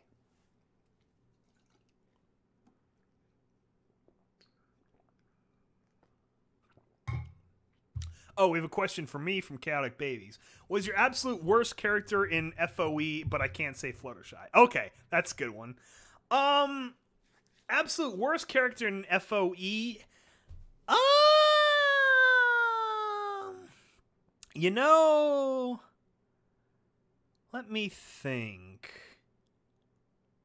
I'll be honest, it's probably going to be one of the characters that, like, they have a decent amount of screen time, but, like, they didn't leave too deep an impression on me. So it's like retroactively, I'm judging them as not really being like sufficient characters. So like, I guess she kind of comes later, but like Zenith really didn't leave much of an impression on me at all in the story. Just the fact that, oh yeah, they had a zebra in the group for a while, and that pissed off Steel Hooves. Like, I vaguely remember the story about like going to like her village and like her daughter or something being involved at one point, but like, I don't know. Maybe it was the time I was listening to those chapters, I kind of glazed over or something. So, I don't know. The Zenith stuff was just okay. Actually, her and Little Pip, was it her and Little Pip escaping Red Eye's Philadelphia? That was an interesting, you know, the roller coaster and all that. That was a really good scene. That I liked. Then there was like Gaudina, and then the Tykes, the Chiclets. They only left so much of an impression on me. Again, it's like I vaguely remember them in the story, but it was like, I don't know, it wasn't enough to really like leave me with anything. I just like, and then I moved on. Now, like, a really good minor character would be someone like Silverbell, where it's like, okay, they find her and then, you know, you learn the secret and her horrible, sad backstory. And then immediately they're like, oh, fuck, we got to get this bomb away from this crazy kid. And then they do. And then you have the little redemption at the end where you have, you know, Derpy, like, sort of adopt her. And then you got Lion and all that. That's pretty good. I mean, hell, even the mouse character, Spike's mom, the dragon of Canterlot, who's breathing all the pink cloud that keeps filling the city. That was a lot of story and depth to that character too. I'll be honest, Spike, like I've you know, like earlier in the call or in the live stream, I forgot how he got to the cave in the first place. Was he hibernating? Like, I know he was depressed because he feels like he couldn't do anything for them, right? And isn't that how she pisses him off at the end too, where she screams at him like, you let your friends die, and then he burns her and she goes through the Navarro shield? See, this probably sounds awful. I really have forgotten large chunks of the story by this point, because I've been too busy writing my own spin-off from it. Favorite villain, Flurry Hard? That's a good one. Could we play the Quake soundtrack over the stream? I better not. I don't want to put the channel in jeopardy. Like, we played pony songs because, you know, they're all copyright free. The almighty algorithm is not going to register them at all. Oh, here we go. Yeah. What's your favorite FOE or regular pony show villain, and what's your least favorite pony show villain and why? That's another good question.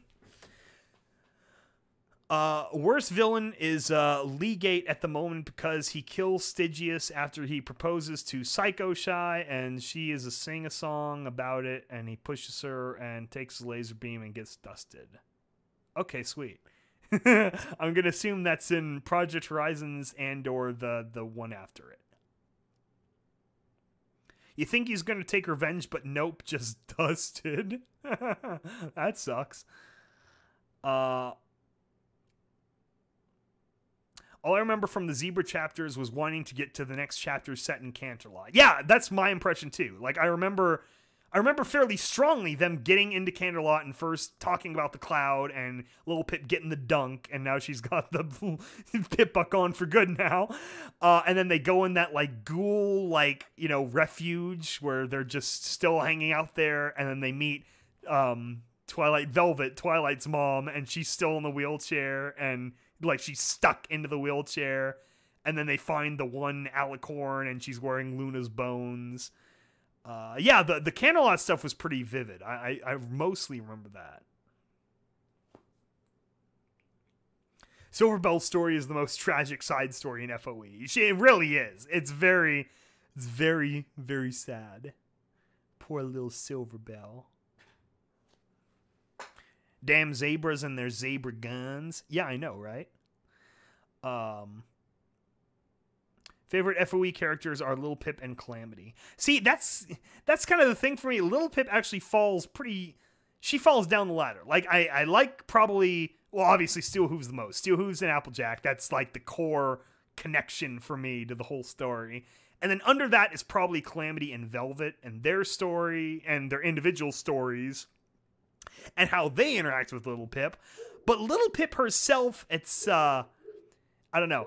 It's an interesting character. She's very, I guess it's a little bit too different from me to relate to. It's just a lot of aspects of her personality. So I didn't completely relate, but like, I get it. But within the context of the main six, or, their group six, she's just second, up from Zenith. And, well, I guess third up from Zenith and the Parakeet and the Balefire Phoenix.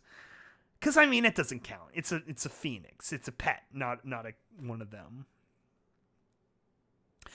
Worst villain for me is T-Rex. The DBZ fight was cool, but he was power hungry, and once he got the power, he drops the charisma for destruction. Yeah, T-Rex really left almost no impression on me. Like, I remember, like the DBZ fight, and that's about it. Like, really a lot of season 4 really didn't leave an impression on me at all. Like, I remember the opening episodes too, where they first work on the tree and Discord like fucking around and stuff too, and I'm like the whole most memorable part of the whole season is Discord giving Twilight that like big picture of mysterious white juice. It's like I don't know. It's like it's just no impression.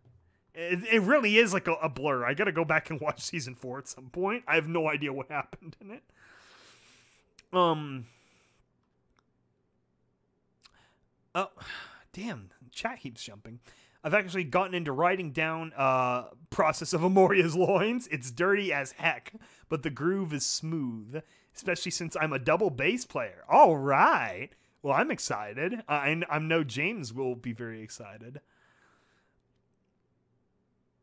At the end, Lil Pip told Spike the truth about how horrible Twilight's death. Oh, yeah, that's right. Yeah. Yeah, you didn't protect her. She got absorbed into the goddess. And she became a horrible monster until I had to kill her. Yeah, that would be something.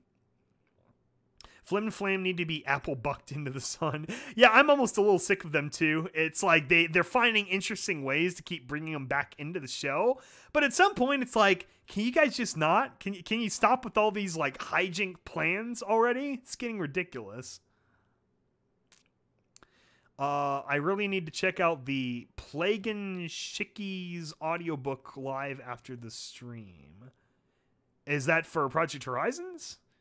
Is it finished? Or is it getting close-ish to being finished? Is that a very good possibility that he might finish it? And then the Enclave blew Canterlot off the side of the mountain, killing Miss Velvet. Oh, yeah. Yeah, that I remember too. Right after the Steel Hooves thing. That was really sad.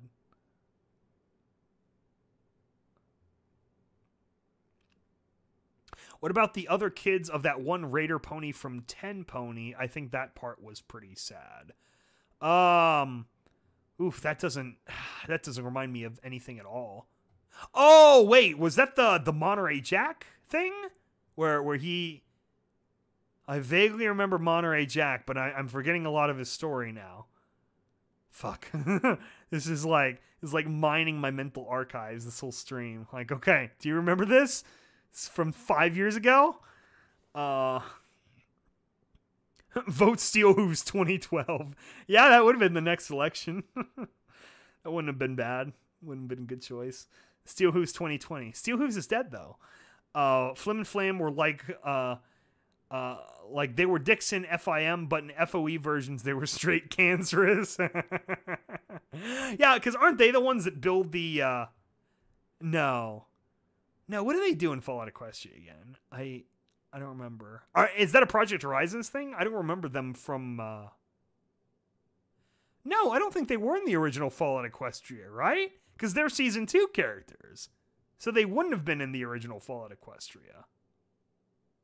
Or maybe they were Season 1 characters, and I'm just misremembering. Fuck. No, I feel like I saw their episode the weekend it came out. I think they're Season 2 characters. So yeah, that must be a thing from Project Horizons, isn't it?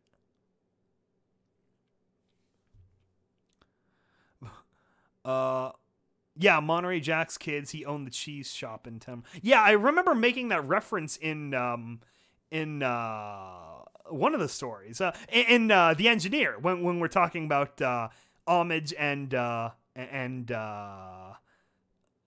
fuck, what are my character names?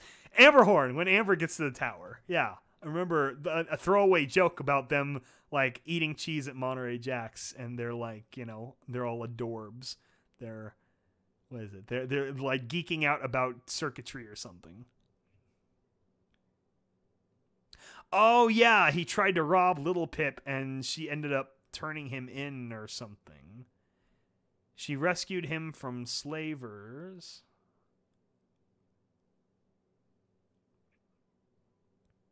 Oh, that's right. From the very early on in the section, he was the one she rescued from the slavers. She rescued him from the slavers, but then when she remembered that he left her to get killed or raped by slavers, then had to turn him in. Yeah, that's why you don't rob a main character. That's a bad idea. That's right. I almost forgot about the whole Monterey Jack thing.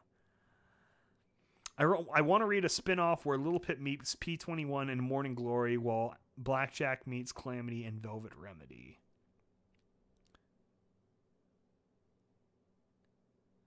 Okay. I kind of want Iron Will to be ghoulified, just killing folks. That would be great. He's like the behemoths, the super mutant behemoths in the game. We gotta go take a vote on which Fallout Horizons Blackjack's crew does meet Little Pip's crew at 10 Pony Tower. That could be a thing. Okay, what's your favorite, I guess besides Blackjack probably, what's your favorite Project Horizons character that isn't Blackjack? And tell me why. Explain to me why they're your favorite. You know, tempt me with wanting to read their Wikipedia page. The Plague and Chicky Project Horizons is fully finished? Really? How long is it? I didn't know anyone actually finished an audiobook of Project Horizons. Okay, you got me curious now. I'm going to Google this. Hopefully you're spelling that right.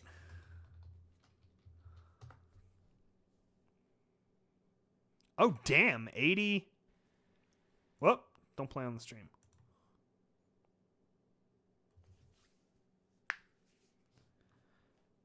Damn, 80 videos. Oh my god. Oh my god, look how long they are. Oh my god. Well, I'll be goddamned. I didn't know someone finally finished this. Finished on June 8th, 2017. Chapter 77 and then epilogue. Look at how fucking long this is. Every single episode is like an hour 3. Oh my gosh. How long is it? I wonder if there's a way to add this up. Let me see if I can get a general estimate.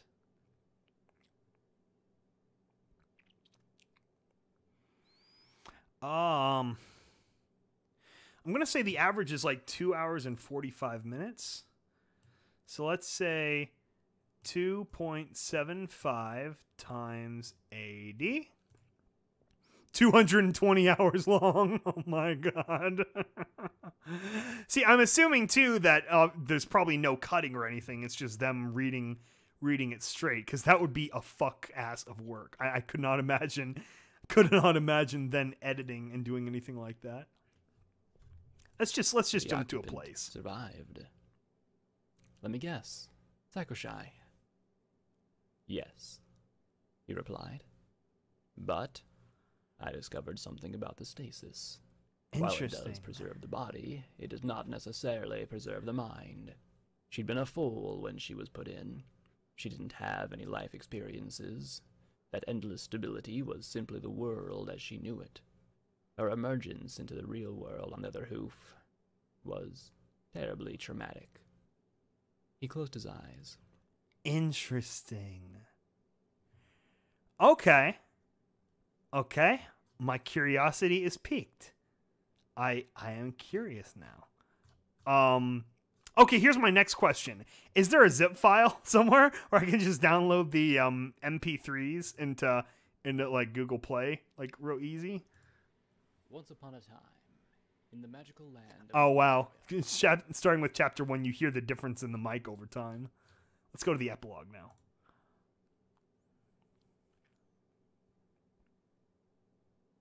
Once upon a time, in the magical land of Equestria. Interesting. Holy cow! Well, I gotta hand it to him. That's impressive. That's a long time. That's a lot of recording. This must have been over several years of basically as the chapters were releasing. So this epilogue one is from March of 2017. And then the very first one is from Once upon a time. December 21st of 2015. So, I guess not too long, as 16 months. Yeah. So let's say 16 months divided by 80. Okay, 2 full episodes a month. So 2 long 3-hour recordings a month. And then maybe some minimal editing or a review or something. So no, it's not outside of the range of possibility. Must have taken a while though. Oh my gosh. Okay. Yeah, if one of you guys deliver me a set of zip files of MP3s, I will put it in my phone and we'll see. Maybe I'll start listening through it all. I gotta finish Confessions first, though, so I don't accidentally steal ideas. For the most part, everything's in place, but it's like, I don't know. It's purity. I really need to finish Pink Eyes, too. I know I've listened through half of Pink Eyes. I think I've listened up to the part where she meets the chicken, the fucking griffin. I don't remember what happens after that, though. Yeah, the suit is one of the better parts of Pink Eyes. Mr. Suit or whatever. It's that was very cute.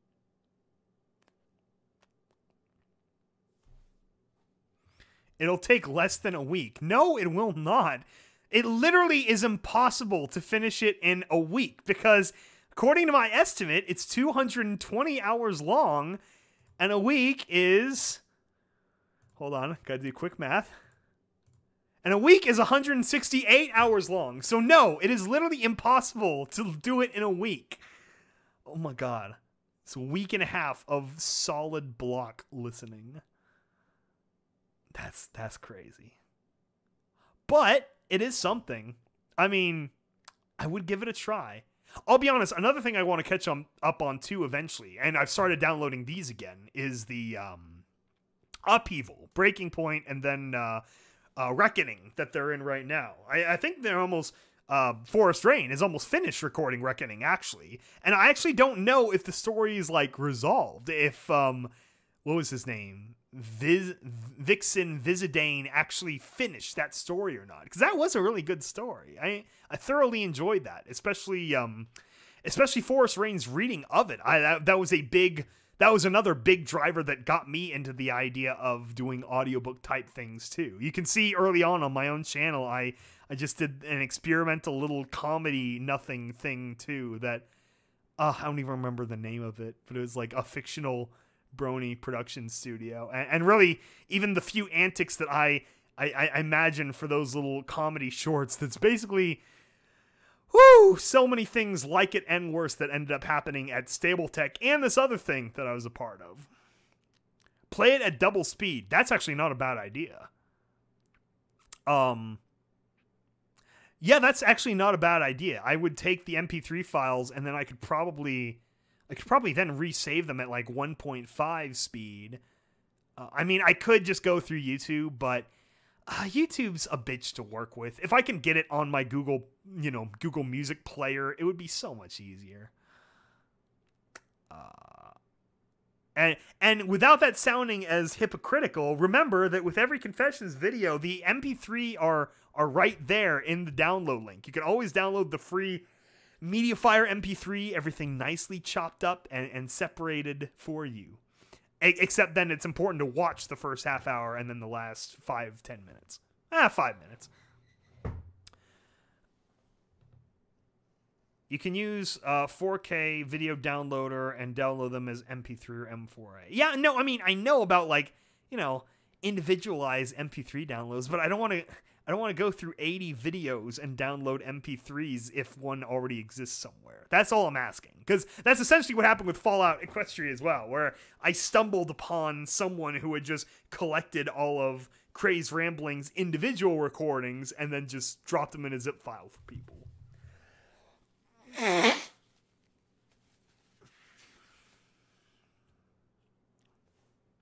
If you want to sleep, play it at triple speed. Iron Will appeals as a ghoul guarding Stable 17's reactor in FOE Outlaw. Oh, that's interesting. Yeah, we can hear perspectives on the other FOE side stories, considering you guys are probably a lot more informed about them than I am, actually.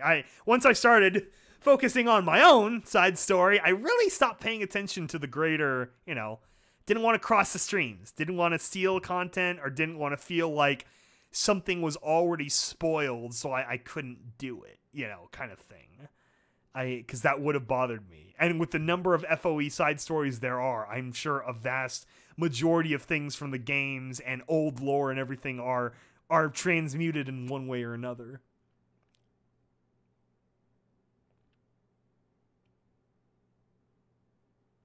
Rampage is every character I make in Fallout. That's pretty great. That's cool. At least he's alive. That's one way to put it. Okay, cool. You know what? I'm save this playlist. Just save it in the bookmarks bar. Come back to it later. I had no idea someone had actually finished. That greatly increases the chances for sure of me listening to this eventually.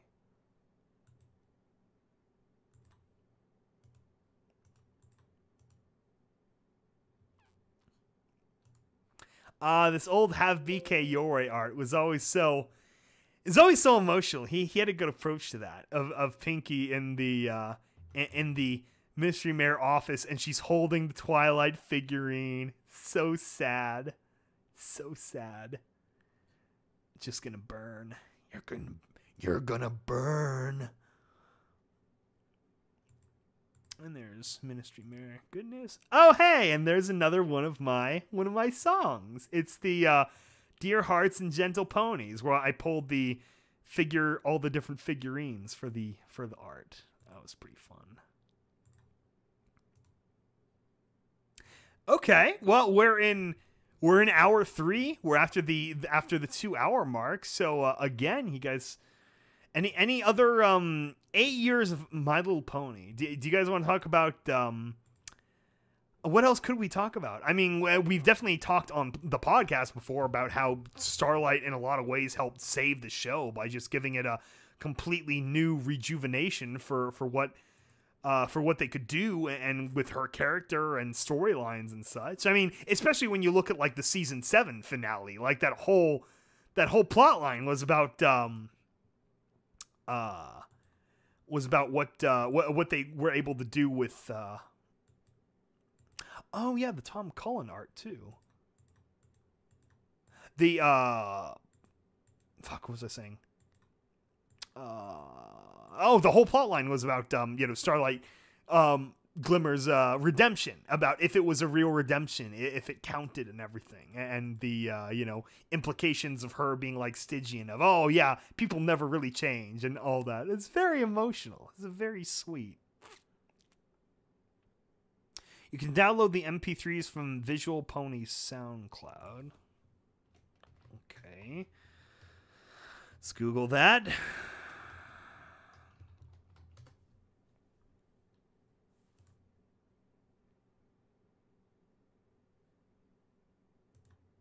Fallout Equestria, Project Horizons, Chapter 1, Inception. Wait, it sounds like, I'm assuming Visual Pony reading these. It's, he actually finished them too. I'll be damn.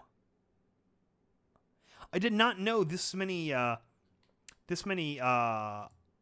actually didn't know anyone had actually finished the audiobook at all. Fallout Equestria, Project Horizon. Okay. How do I download it? See, this is the kind of shit that makes me hate SoundCloud. It's like, just give me a fucking download button. And it's like, I get that SoundCloud wants to be like, it's like a digital radio kind of space, like Spotify and stuff, but I never operated that way. I don't really like that concept. That's why I just go with the same basic system of, there's your MediaFire link, you got your MP3s, you can put those MP3s wherever you want. Your Google Music, your iTunes, your fucking Amazon radio player, whatever. But it's like, ironing something into some kind of like closed system environment. I'm not a fan. I don't know. I don't care for the presentation. The SoundCloud player is garbage too. I'm not a fan of that. Okay. Well, I have a few options now. Okay, I will explore these at some point.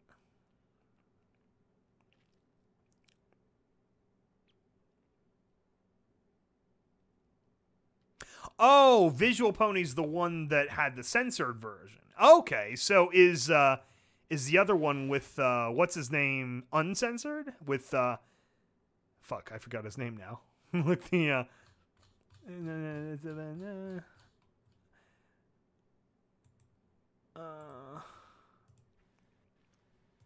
Once Upon a Time is the one with Plague and Shiki, not censored? I want to hear the uncensored version because nothing's gonna bother me probably. Plague and Shiki, Diggy. Yeah. So, okay, Visual Pony's the one that censored it. What?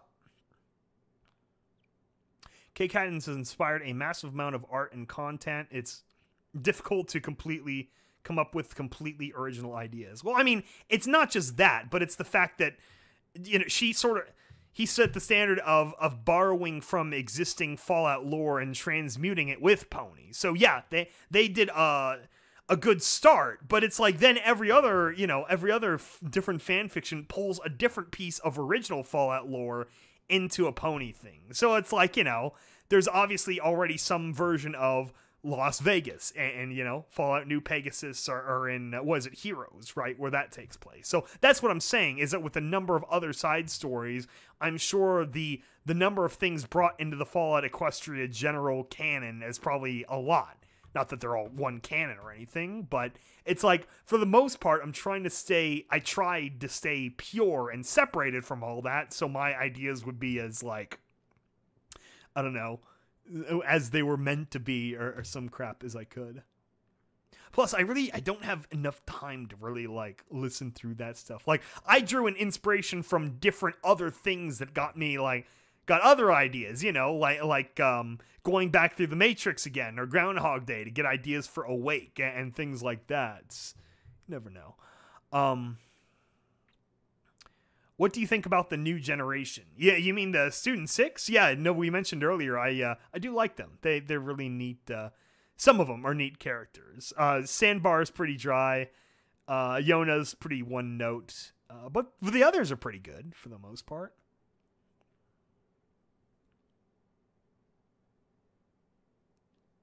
Best character outside of the main and supporting cast, i.e., Cheerly, Mrs. Cake. Mine is Autumn Blaze the Kieran. Oh, yeah. She's really taken off. I really gotta watch that episode at some point. A different, like, outside of the main and supporting cast. So, like, one-off kind of characters or things like that.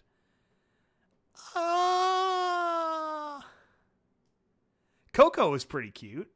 She comes to mind just trying to, like, phase around in there. I really like her design and her personality in that, was it the Manhattan episode? Was really adorable.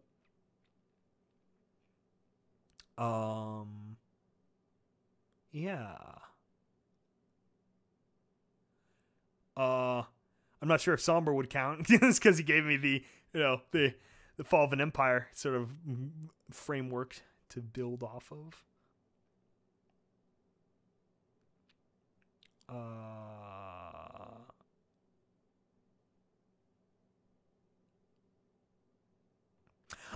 Visual Pony is not native English speaker, so it was a limited approach. Yeah, that happens. It's a little bit tricky. Elder Scrolls Equestria using the FIM Star Swirl group timeline. Yeah, I mean, now with the Pillars of Equestria thing, that definitely opens up a lot of possibilities. It makes me wonder what things would have been like if that were like a season 2 plotline instead of season 7/8. That was sort of my take from Upheaval too. Upheaval really felt like a good sort of like a Game of Thrones pony thing. That's what I really liked about it. It had a really sort of medieval edginess to it. I like Crazy Rambling's audio read of fanfic better. Yeah, Crazy Rambling did do Project Horizons up until some point, right? Maybe I'll just start with him and just go with his up through wherever he stops, and then go over to whatchamajigger, Plaguin Shricky Diggy. Let me see, how far did Crazed Rambling Project? Oh my gosh. Project Horizons.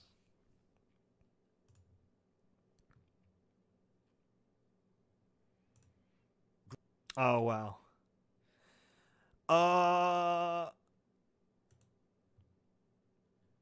24 looks like 20. Oh no, part 1 and 2. Okay, 21 chapters. Okay, so he didn't get too far, but it is a big ass story, so I kind of understand that. But yeah, maybe I'll listen to his for that first 21 chapters, if I really do end up going through it or not. And then transfer over from there to Shriggy Diggy. Oh, wow, interesting. This last video was going up on July 23rd of 2014. Oh my god. That's Oh, you really feel how long ago that was. Oh my gosh. Oh, how old this fandom is. Oh, and there's Facing the Fallout. And the Wasteland Whalers, Fallout Equestria main theme. I'm still a little bit bitter about that. I really tried getting Dr. Dissonance on our team early on, but they got to him first or better or something. So of course, him contributing to part of that is what made that work out better than ours. Fuck. The comparative music thing, that really ate at me over time.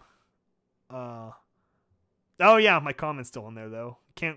Sounds awesome, can't get enough Dr. Dis. Yeah, try to be cordial with all that good stuff.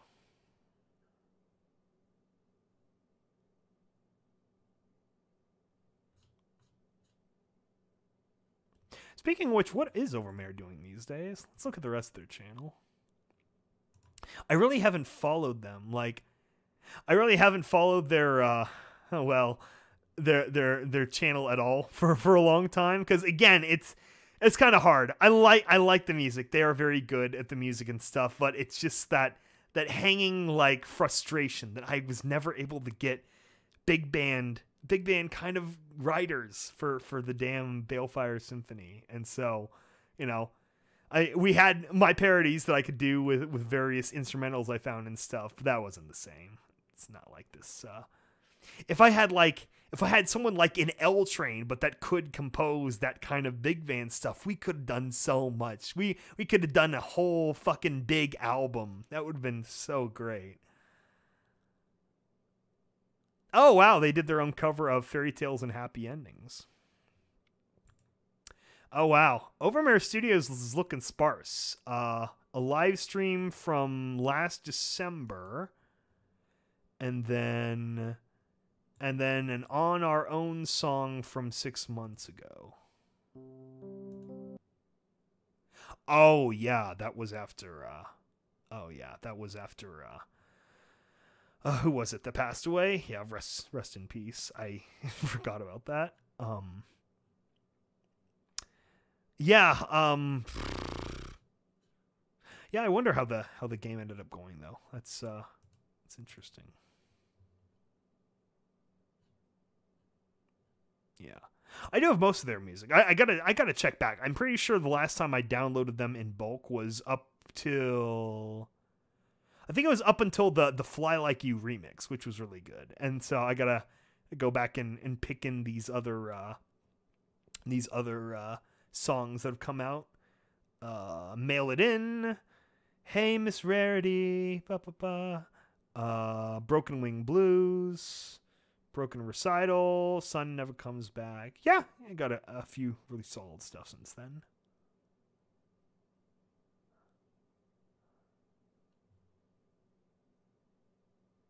Wait, they have two versions of... Oh, that was a teaser. That's why. Interesting. Okay. Again, not trying to be jelly. It was just, it was sad and frustrating. Because I can write lyrics too. I and sing. We could have had a lot of good stuff. But it wasn't in the cards. It wasn't... we were never meant to be. We were never meant to be. Stay away from Visual Ponies reading. Yeah, I'll be honest. I listened to a few minutes and it does sound... It sounds a bit ESL. A little bit too much. Just, you know... I'll spend the time to just sit down and read. It's like when I'm absorbing a book, it's because I'm stuck doing something else. I'm stuck driving, or I'm stuck working on something monotonous where I can listen to an audiobook or something. It's like, otherwise I really don't have the time. When I have like real free time, when I'm just sitting at home, I try to produce something. Either I'm producing this, which is like, you know, a little bit of creative conversation and retrospective, and as something, this is like the laziest kind of thing I do, essentially. But it's either that, or it's writing, you know, another parody, or adding another chapter to the next Confessions, or whatever, or music production, or it's too much other stuff going on. I feel like, unless I really need to like veg, then I'll like sit down and just play Fallout for a while. But otherwise, I'd like... I'll be honest too, it does make me sleepy. Maybe that's just the, being from modern tech generations or whatever, but just sitting down with like a physical book or even at a computer screen or a Kindle, it just makes me tired. I just like lose energy instantly, and I end up, not remembering most of it anyway. So I don't know. If I'm gonna go through something as dense as like Project Horizons or really any kind of Fallout Equestria or fanfic, then audiobook is necessary. So I'll look through these later. That opens up possibilities. Knowing that the story is done in one form or another opens up possibilities.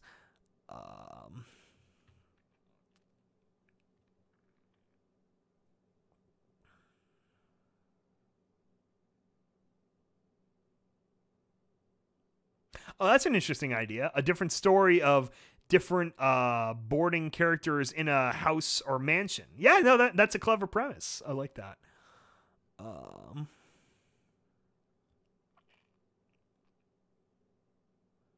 I want my own shiny cannon. Yeah, that's basically it. It's better to learn and to write all the Fallout-Equestria.com lists all the FOE PH audiobooks. Hey, that's another thing. I never, we just discovered got into the wiki again, or got into the wiki at all a few weeks ago. Let's look at Fallout-Equestria.com. Do they cover us at all? Do they talk about EAST Corp at all? This is what they refer to as the IRC site, right? I think. Is there a search button? Media stories. Let's try this.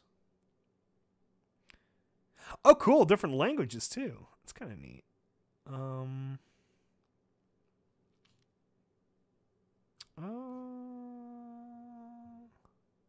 Do they have a search button somewhere?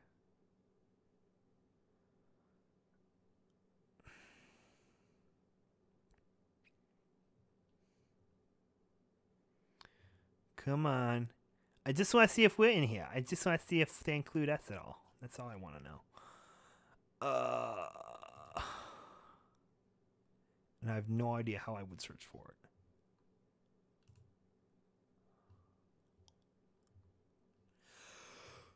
Oh, wait. Story. Oh, here's some drop downs.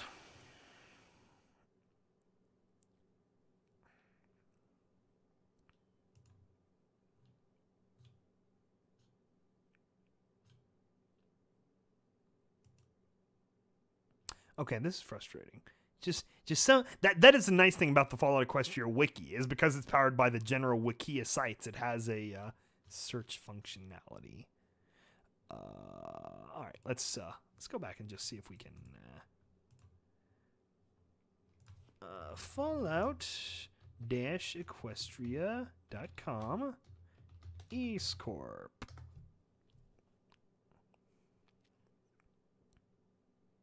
Oh yeah, someone added us as productions to the Wikia as well. I gotta look at that.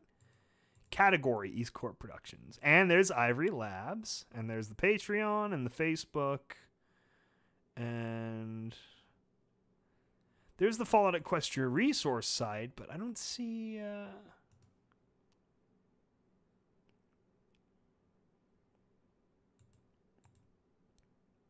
Oh God, a Reddit post. What is this about? Oh Jesus. What is this about?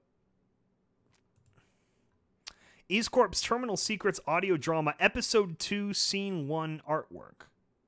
Oh yeah, someone drew a butterfly stitch. That's kind of neat. Oh, and there's the Nexus mod with confessions. EAST Corp podcast, Fallout Equestria Universe Amino. Oh, you know who mentioned this a lot is Okart, our little Amber's horn. My Little Pony and Fallout crossovers on fanfiction.net. Oh, interesting.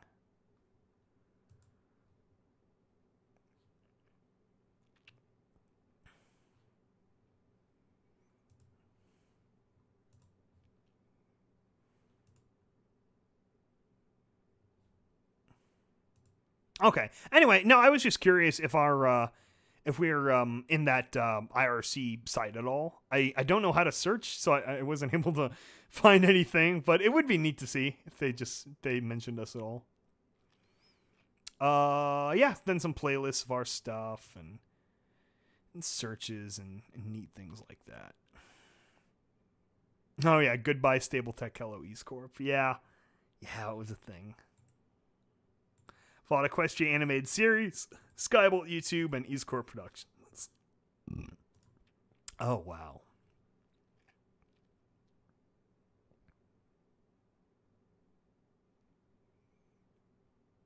Yeah, see, now I'm all caught up in the nostalgia. This has all got me really, really thinking and stuff. Oh man, good times. Wait, James Kelly? Ashes of Equestria. What? Does Kelly work at Ashes of Equestria? Oh. James Kelly portfolio. What? James Kelly has his own website of audio portfolios? Oh, I think we just discovered something today. What? Why is he mentioning Ashes of Equestria? He's not mentioning us? What kind of fucking bullshit is this? I'm literally just scrolling through images that are related to us, and it's things like Patreon updates and various snapshots of our YouTube cover art and stuff. Lots of Patreon stuff. Twin Terrors. Oh, and there's the Stable Tech playlist with the with the podcast where we decided fuck this. Radio play stuff, confession stuff. Okay, sorry, I'm tuning out. We'll see if you guys what are you guys talking about? Maybe think of Hey Arnold, but with ponies and guns and radiation. That would be interesting. I'd love to see Helga's obsessive violence in a Fallout Equestria world. New generation, but when the current MLP is ended. See, I'd still want it like somewhat related to this one. Like I'd want it to be about their like, you know, the student six or the main six's kids or something where we can still have the occasional the occasional like cameo of our normal friendship is magic friends.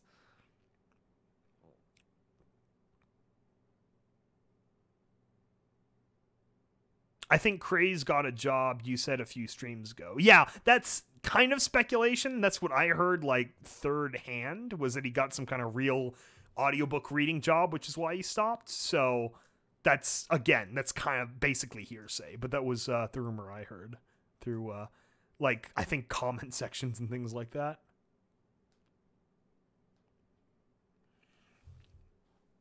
Oh yeah, the proper finale is this weekend if you didn't watch the Australian version a few weeks ago. Yeah, goddamn, this whole season has had just the most fucked release schedule. Can't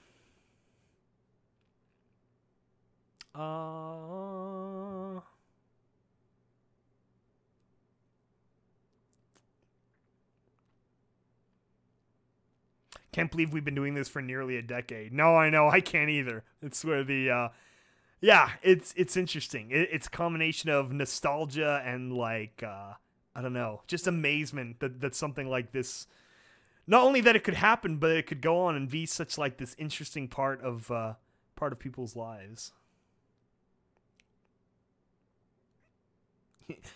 Overmare went dark quite a while ago. It does kind of seem that way. Yeah, they rip Yondi. It looks like they released that last song, and then it kind of seems like it's gone.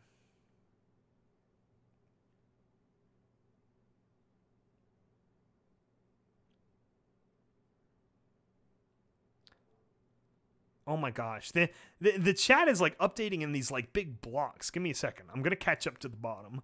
I use audiobooks constantly on the farm or workshop. Yeah, it's the same. I mean, you know, just walking around or doing jobs or driving. Just I've had to travel a lot for business and pleasure, and it's just given me a lot of free time. And And really, that's what got a lot of my early writing done, too, is, as I said, in airport terminals and airplanes, writing those first couple of Confessions episodes. I actually put in, which I think it's on the main Confessions page of the Wikia in the behind-the-scenes facts at the bottom. I gave a pretty detailed explanation of which episodes were written at, 30,000 feet or whatever. Yeah, as soon as audiobooks existed, physical copies, just sort of fall by the wayside. It's good to have physical things that you want, like, to survive an apocalypse. Like for instance, when Confessions finishes, I'll probably print out, like, a really nice, like, maybe not bound, but, like, a good manuscript sort of print of everything just to have, just in case somehow everything goes dark. I don't know. It's been a big part of my life, so... Maybe I'll get a one-time custom print just for myself.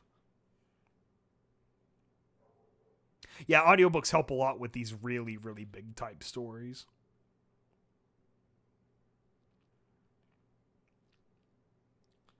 Audiobooks complete the mind's eye picture for me. Yeah, and that's where the characterization and the reading of the narrator comes in. And that's what we try to, curate well at EAST Corp with really good characters and our good VAs, as good as we can get.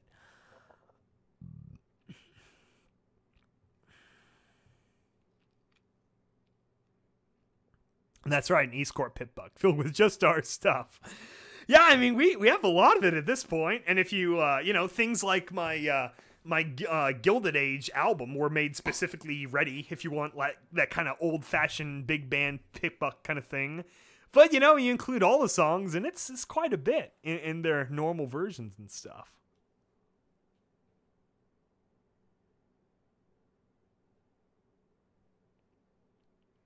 Boo is the goddess of chaos. Fantastic. Brain TV. So it's just EAST Corp and Pabs left. That is a good question. What is Pabs up to? I know they released that first episode. See, I am in the Pabs Discord because I was tertiarily interested in being a VA for their second episode, but I don't know what's going on. Stop pay. What's that sound? Everybody look what's going down. Oh, wow. Overmare Studios, related channels, Skybolt, Forever Free Brony, EAST Corp Productions, Ponies at Dawn. That's sweet. Where is Pabst Blue Ribbon Bluetooth channel? Pony Apocalypse. I misspelled that. Broadcasting Studio. There we go. 1,400 subscribers. Yeah, an Equestrian Broadcasting Company. Damn, I miss them. They had a really solid production, too. Yeah, Untold Stories of the Wasteland. 1,600 views. August 2nd. And, one of the top comments. Fuck, he's not cool. He's non-Russian. that guy. That's a great comment. Good job, guy. Yeah, the story was interesting. The animation was a little bit okay. It was okay. Yeah, I don't know, man. It's that sort of thing with creative projects. It's like you want to see it through to the end. That's like I knew when I took on Confessions, I was like, this is an experiment, and I know every step of the way is going to be difficult, and I know it's taken time. I can only imagine as an audience. I know it sucks, a whole year gap between, like, the Ice Mare and the Mercenary, but it's like, I haven't stopped, have not given up, it's still coming. It's all gonna come. If I gotta spank it myself, it's all gonna come eventually. I put too much of my own time into it. I would feel horrible if I never finished it, and especially with what the conclusion is, it's gonna be so good. It's gonna be so good. So many years of build up, so much payoff. I'm really excited. Brittany Church has such a velvety voice. Yeah, so this is our last video. Why did oh wow. So this is this is on one of the Overmare studios, and one of the comments is, damn, why did Stable Tech have to shut themselves down? Don't look at us, brah. We did our best. I could probably throw that out there. The whole Stable Tech documentary, that's still happening. Where I know James has gathered everyone's audio. See, I know I'm probably like, I'm not a neutral figure in the story of Stable Tech. So essentially I'm just an outsider in the sense that I did my own audio. I sent that over to Vermont, and he's more or less making it. He's going to assemble the audio and everything, and then I'm just doing like back-end graphics and cleanup work. But like, as far as like directing goes, it's a Vermont documentary. So, you know, I state my positions as I've done on all these other podcasts and stuff, and my perspective of things, but you know, whatever other people say, it's what they say. It's their perspective of things. So it should be interesting. A fair enough assessment documentary. I don't imagine too many of them call me out directly or anything. I mean, I have complaints about people, but for the most part, I don't name any names. Only if it's like actually directly relevant, like our former studio director or something. And even then, it's in as charitable light as I can draw. So yeah, so that's still happening eventually.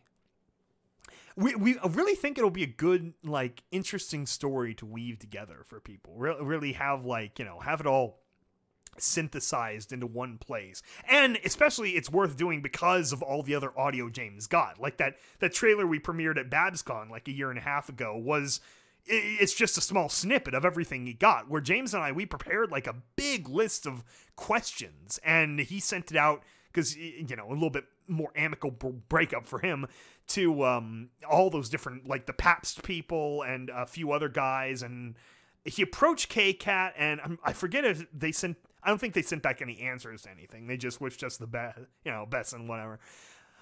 So yeah, that's still going to be interesting.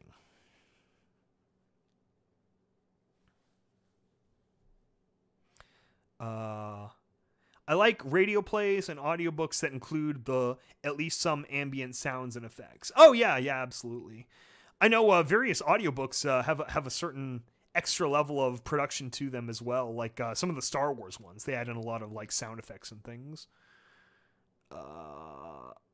If MLP got another movie, what would you want the themes to focus on? Death. They all die, except for Twilight, and she has to exist by herself and become a new god and like reset the universe. No, I don't know. If they did another movie, I think they should then end the series either on said movie or make it a trilogy and end it on the last movie.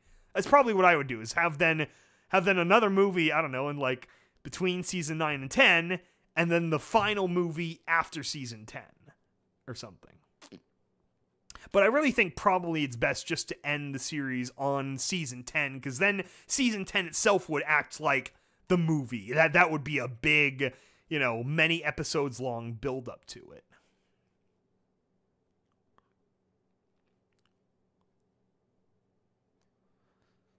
That's right. The animated series failed, but it made us stronger. Yeah, no, it was another trial by fire. It was just a blast furnace of creativity.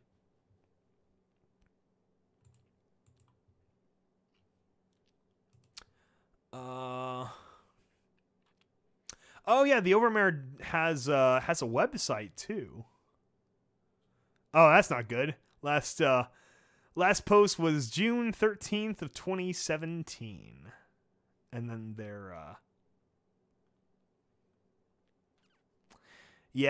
their song from earlier. It seems like the Wasteland Whalers are probably seemingly the last like functioning part of the studio, it seems to me. Where, you know, it was, you know, a pretty tight group. That's why they were so good at producing so many songs, because it's really just like, what, 6, 8 of them? Handful of them. Oh, they have their own website. Yeah, of course. wastelandwhalers.com. A repost from October 9th. What about just a plain tweet, not a Brazil game show? Oh yeah, Kingdom Come Deliverance OST.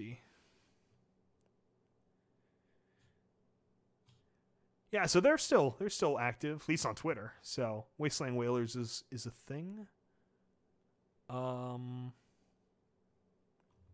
do I end up on Nightly's thing?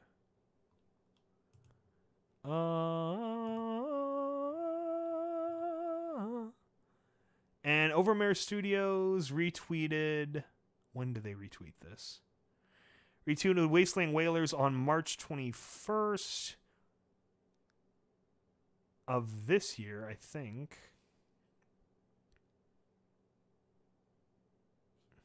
Yeah, it seems like the main game hasn't had news in about a year or so. See, I really haven't paid attention, and for various reasons, I just stopped paying attention. But it's interesting. Okay, I'll have to try downloading one of these megas then, just see how it ended up being, because I know they were working off of like one of the basic like Fallout 3 engines, right, and building off of there.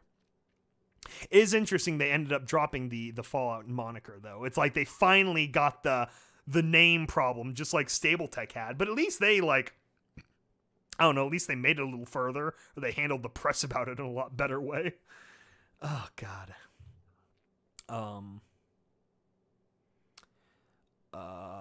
The project will birth full video games, and you can join my Brainscape and watch with me. Brain Microwave. That sounds delicious. Game of Thrones Friendship is Magic Edition series finale. Canterlot Wedding 2. I wouldn't mind, like, I don't know. I guess it's better that they haven't like actually hooked up any of the main 6 to kind of keep things, whatever. Like, only Rarities really expressed any kind of like interest in that way. I do like that they're giving Big Mac Sugar Bell, because I feel like, especially after the episode showing Applejack and Big Mac when they were younger, I felt really bad for Big Mac. I'm glad they gave him a girl.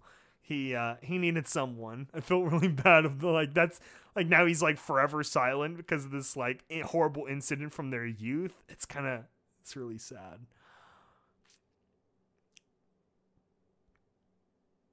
Star Wars novels were exactly what I was thinking of. Yeah, no, because I was listening through the Dark Empire ones earlier in the year, and yeah, got a lot of good effects and good readers. Very good voice impressions of like young Mark Hamill and Harrison Ford and stuff. Fumbles the sniper scene with the ponies. Kill me, you took all I love. No, Twilight, you live with it. Good old Robot Chicken. Man, the Robot Chicken, that's another show I haven't watched in ages. Oh, man. Have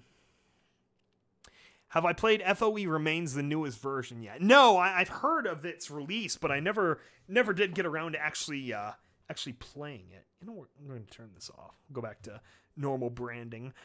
Robot Chicken is good, but the wires get caught in my teeth.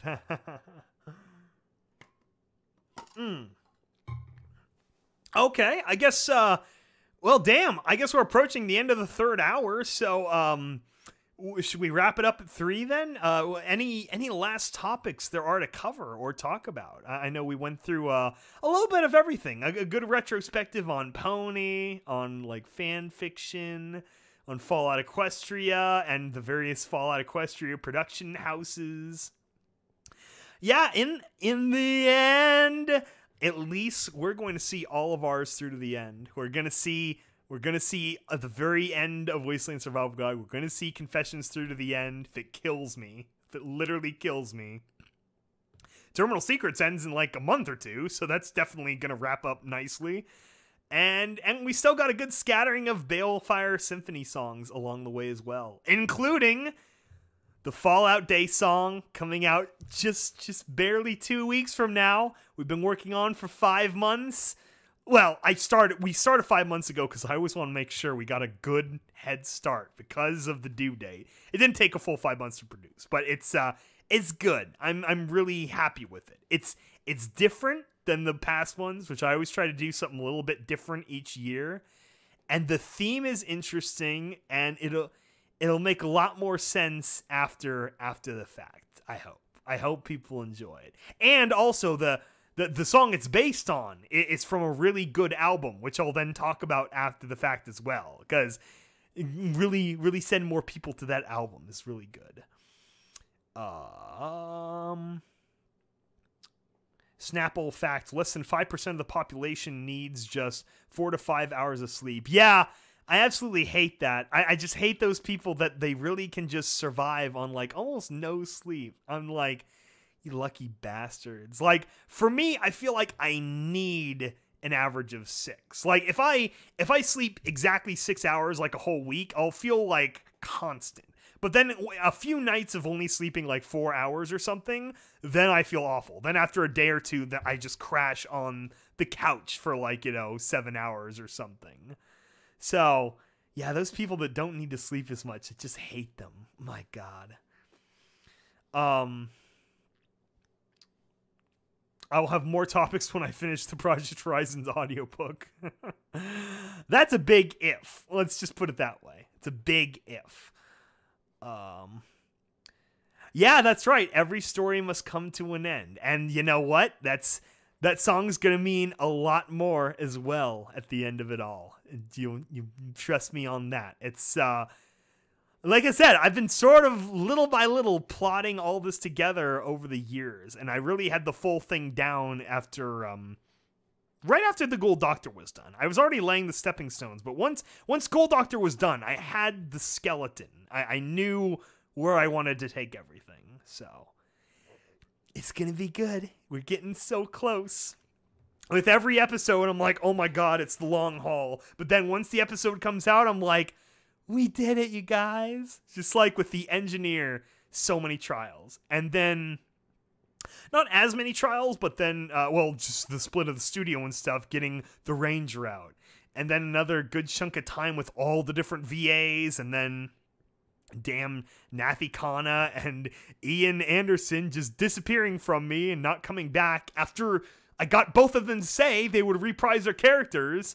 So replacing them, Ice Mare worked out. And then the Mercenary, and I had to do that whole rewrite in the second act because I didn't feel the character was working. So we aborted Tin in the second act, pushed him to the end, and then we had the Breakbeat character, and it worked out a lot better, I think. If I sleep 14 hours in a day, I'm good for 2 days. I like that math, actually. I wish I could do that kind of thing. I would get I would get massive migraines, and then I'd lose like a day or two after that, just recovering from that, which that would suck. Fallout Day is 5 days before your birthday, and also Red Dead Redemption's getting released. Yeah, that's going to be fun this year. Not if anyone's asked you before, but how about bona fide parody songs of Linkin Park from you? Unlikely as it might be one shot. Well, I mean, technically I did do the sins of the past. I'm not sure if you're aware of that or you're referencing that for like more of them. I know that barely worked out for me because Castle of Glass, he stays mostly within a range I can work with. My problem with Linkin Park is rest in peace. That's another sad situation. But he can really get, into those higher tenor bits. If I could sing fully within, what's his name's range, I probably would have done New Divide by now. I really like New Divide. I can do most of the verses. I remember black sky, the lightning all around me. I remember each flash as time began to blur, like a startling sign that fate had finally found me. And your voice is all I heard. Did I get what I deserve? And then it gets way too high for me to sing for pretty much the whole chorus. So I'd either have to like drop it down an octave and it'd kind of be weird. I've done that for a few songs, but it worked a little bit better. Or I'd like wreck my voice trying to do it and it just still wouldn't do well. It was sort of my same problem with Pumped Up Kicks. The harmony back part of Pumped Up Kicks is really up there. So I had to like do my best take of the choruses and then just like loop it. And it still sounds kind of weird, which is probably one reason why that didn't take off as well. But you know, I try my best. I do like some of the Linkin's Parks.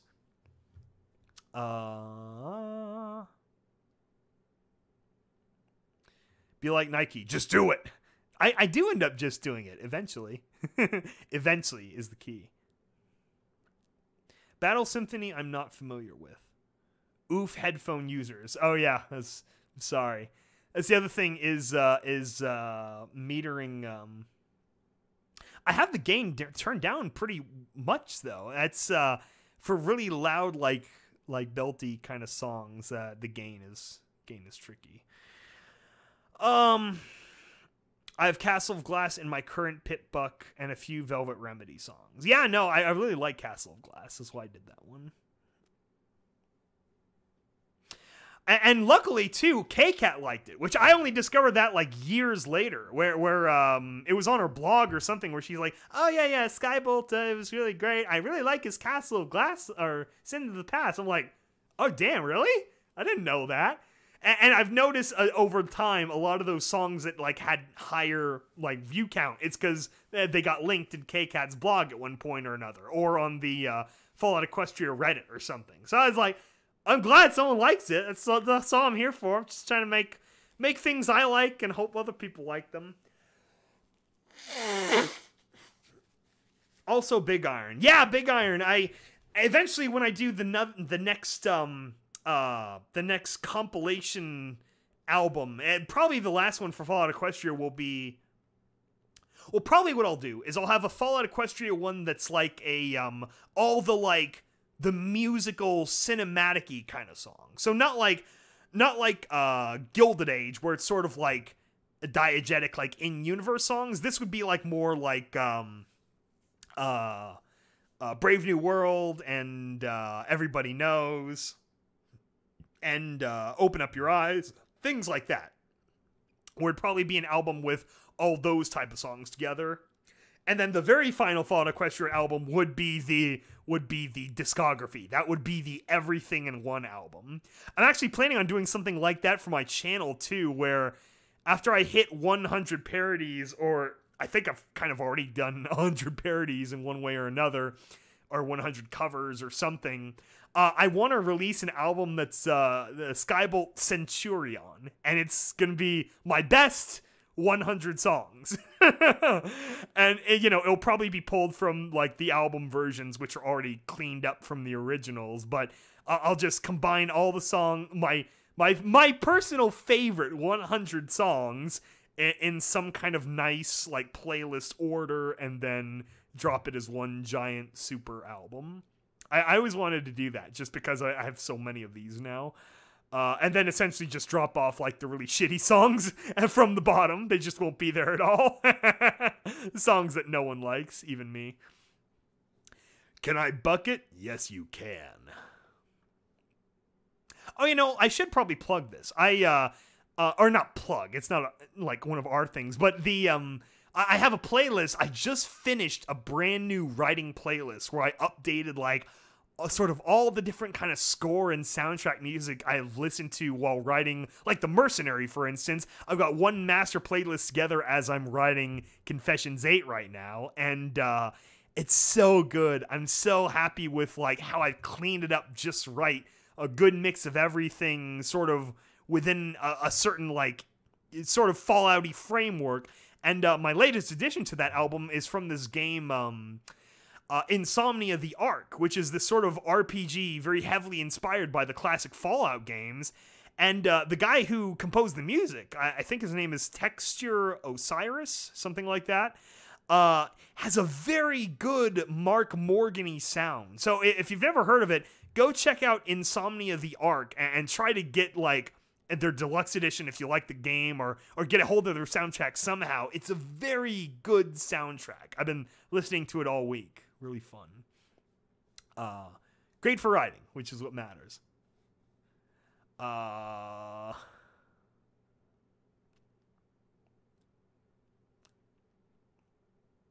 yeah, I mean, we're going to start doing live streams of Fallout 76. So once that's released, once Needle and I have it, then we'll, slowly start building a server and going through that stuff. That's going to be a really fun couple of months for sure. That's why I haven't looked at any of the videos from like Oxhorn or anything yet either. I really want to give a good first impressions kind of video of the game in front of me, which is why I'm trying to avoid all these damn videos coming out a month ahead of time. Fuck you, Todd.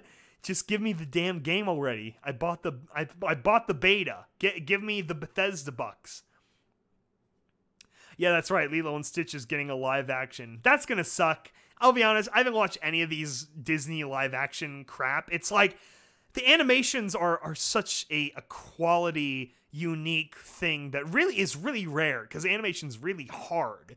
And now it's like they're corrupting that just for a cheap re-release in live action, which is just garbage. And I've seen a lot of animators from the Hasbin Hotel really, especially with Lilo and Stitch, being like, man, this is like shitting on animation as an industry, saying that somehow it's not good enough. Oh, animation, that's for kids. Now we're making the adult versions of the movie with much shittier CGI animation, which looks ugly and horrible and uncanny valley.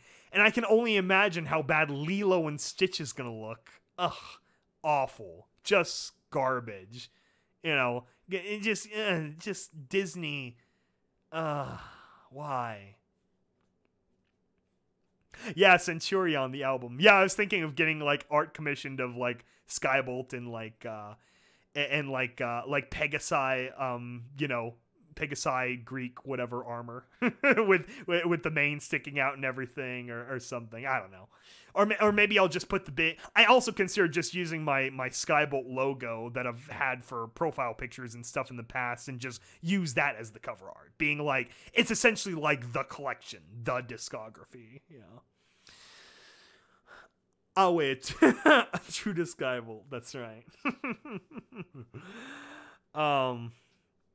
Will I ever upload scripts or notes? No, that's part of the final package. That's going in the final Confession Super release is going to be all the scripts along with all the notes that were sent out to the VAs and how everything's highlighted and screen direction and all that good stuff. That's all going to be final package. Same with, we were actually talking, we have a great idea for a Wasteland Survival Guide final package kind of thing, where when we get the actual Wasteland Survival Guide assembled, and we have like the PDFs of the full color pages and the art integrated in the pages and give it that nice typewriter look and everything. We have a lot of great ideas once we really finalize these things. It's going to be so great. Oh, I get it. That's why Bethesda was at the actual Greenbrier, is they had all these personalities there playing it were videos and stuff. Oh, okay, that makes sense now. I get it, but it's like, I just want to play it. Just, fuck you, Bethesda. Oh yeah, these people say they want live-action Metal Gear or Halo or Doom movie. I mean, Doom was okay. I actually kind of like the Doom movie. Now, I didn't grow up with the games or anything, but with The Rock and Carl Urban, that's a pretty good movie. It's kind of fun in some way. But yeah, no, Halo as a movie, I don't think would work. Halo is good in its novel and game forms, or like a really like maybe a big TV series, which is apparently still happening. Like some of the live action movies have been okay, like Forward Unto Dawn and that kind of stuff, but it's hard to do, and they definitely would have to have the right people at the helm to really get those stories across. Yeah, the generic 3D models in every Disney movie, I really hate that. I guess that was John Lasseter's fault, who he killed 2D animation at the studio by putting the Winnie the Pooh movie alongside some other movie so it wouldn't get any first weekend sales, and then he used that as an excuse to kill the 2D side of the studio and make everything the shit Pixar 3D, which, you know, again, it's fine for Pixar movies or that kind of movie. 2D was still a great market. 2D is not impossible. Japan is still doing loads of 2D. That's one of the many reasons why anime is still so popular, because it looks good. You look at things like Castlevania, gorgeous. Devilman Crybaby, gorgeous. It's just like there's... even My Little Pony movie. I know there's 3D segments to it, but the 2D animation is so cute. It's adorable, and they were squishy. And Tempest was all edgy.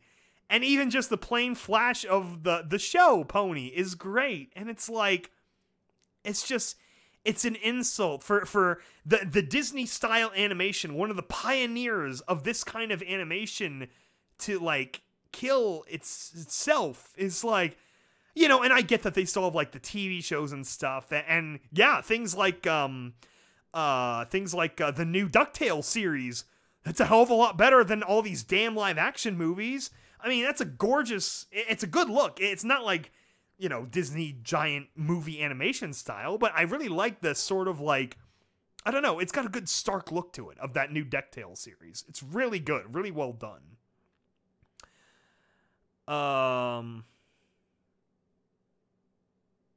Doom could have been better, but it wasn't terrible. Yeah, I mean, again, I'm rating these things on, like, video game movie scale, so it's really good in that sense. Same with Silent Hill. I mean, Silent Hill wasn't, you know, a great movie, and probably not even great as the video game, but it did use all the same music from the games, and I don't know, I really liked it. As someone who didn't grow up with the Silent Hill games, I'm looking forward to watching that in a few days or weeks. Halloween, you know, movie month. Sky, have you seen the 7 Deadly Sins anime on Netflix? No, I'll have to check that out. Metal Gear movie sounds great, but with Hollywood, they would ruin it. Oh, yeah. Yeah, absolutely. They would. They would make it so terrible. So terrible. Yeah, they would ruin they would ruin Metal Gear like they ruined Assassin's Creed. Oh, don't get me started about fucking Assassin's Creed. Oh, what a steaming pile of crap. Even by video game movie standards, that was garbage. See, I played the original Assassin's Creed. I didn't follow the story much after that, but it's like, even from the first Assassin's Creed, there was something interesting there. This movie was like, it's just garbage. Garbage. There are amazing Halo movies made by fans on YouTube that prove it can be done. Yeah, I mean, a lot of those, live action shorts made by, like, Bloomcamp, like, the Halo 3 ODST trailer, for instance, or the Halo 3 Landfall. And they actually did make a few, like, full-length sort of movies with some of these games, like the, Halo Forward Unto Dawn movie. That was a neat story. Is like, you know, they're sort of closed, smaller budget science fiction movies, but they do exist. And then the one that's like sort of like half like motion color animation. I forget what that one's called. And then there was the one, I think it's Halo Nightfall, where it's it stars the idiot, you know, the blue team guy from Halo 5, but it's about the history of his team where they're going to an asteroid to blow up like a Covenant thing with a Havoc nuclear warhead and what happens to their guys. They're okay. They show like it's somewhat in the realm of possibility.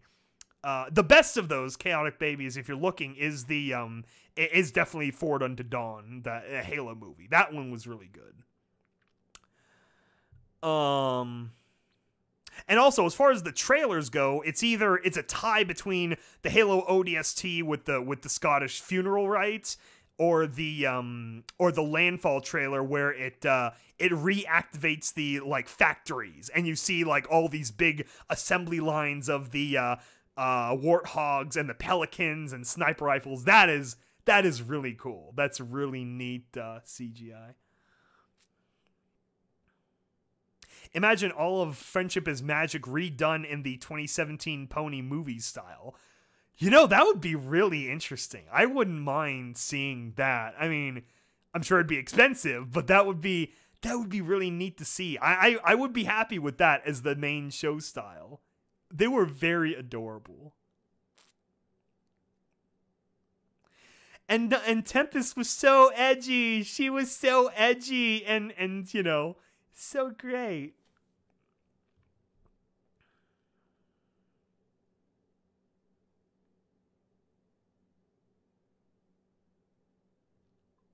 Yeah, Iron Giant, that is another sad story of animation. It's like it's good that it existed, but then never went from there. That was really sad. Same with Treasure Planet, which sort of like sort of a Hail Mary for Disney, and that sort of got screwed up. Metal Gear Timeline is way too damn long for a movie. That's great. You can buy the Silent Hill HD collection for X-Boner. I'll have to remember that. I love the Silent Hill music is really great. I gotta find an easy way to just download those albums sometime. I listen to them on YouTube sometimes when I write. I was listening to the Silent Hill soundtrack, just collection of soundtracks from for the whole last section of Mercenary when the ghosts show up, when the ghost pones, the poor members of the Orange family of Naranja Villa. It's so I was listening to nothing but Silent Hill music, writing that whole finale. Well, I kind of transitioned into Mad Max Fury Road music then for the big ending chase and some of those emotional scenes.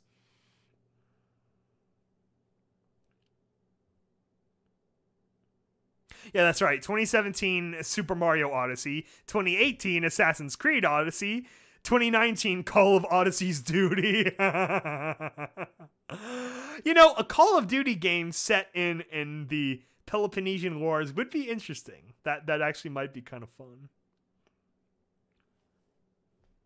Yeah, Silent Hill, that's based on the town in Pennsylvania, Centralia, where it was a giant coal mine that actually caught fire and is still burning to this day, deep beneath the earth, and so they had to abandon the town. It's like it's kind of quarantine. It's like they block the roads.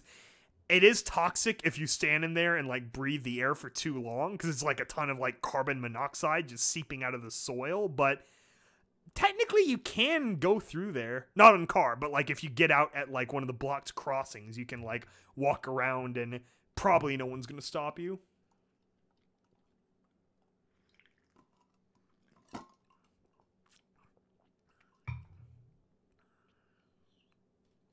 Oh, yeah. Venom Snake mentions Halo Legends is awesome and I want more. Yes. Yes. I almost forgot about those. I have those on Blu-ray too.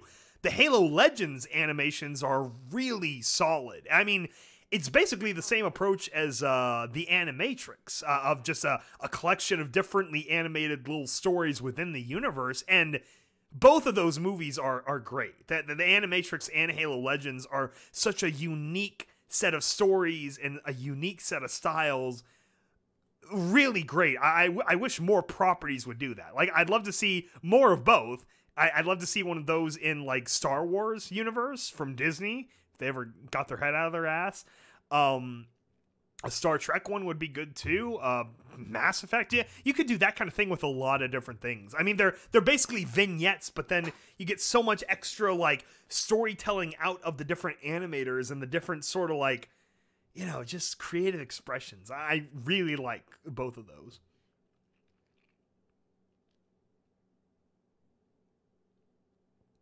Metal Gear Solid would make Netflix a lot of money in viewership. It would, yeah. I mean, really, except for the actual robots, which, you know, they don't move too often. I mean, it's not outside of the price range of like a Jack Reacher.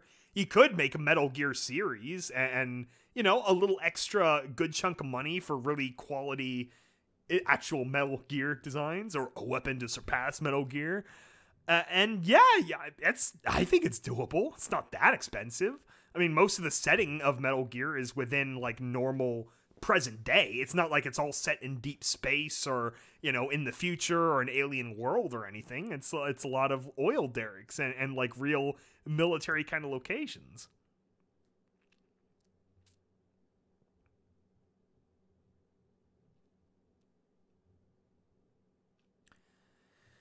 Let's put Fizzlepop Berry Twist in Fallout Equestria universe as a raider. I mean, that's basically what I was trying to do with Ridgeback. That's the general idea is I was trying to make Ridgeback like a spiritual successor, like a great grandchild kind of character. That's why they introduced the broken horn and the haircut and all that. Just, you know, it's interesting. Hugs for everyone. That's right. Hugs for everyone. It would have to be an error or something. Yeah, I've mentioned that. Let's not forget about the best Halo content, Red versus Blue. Yeah, I know. Rest in peace, Red versus Blue. That's, I wish you were still worth watching. Unfortunately, it's like all the creative energy like got funneled out of it after season 10 and it never really came back. The Chorus trilogy was okay. The seasons 12 and 13 were okay, but in the general concept of the Chorus trilogy, I really didn't care for. It's a little bit too contrived as like a side adventure, like distracting from whatever the main plot would have been. I don't know. It's Red vs. Blue really has probably run out of ideas, but it's like if I don't know. Just Rooster Teeth in general is too corporate, and I was kind of upset after they fired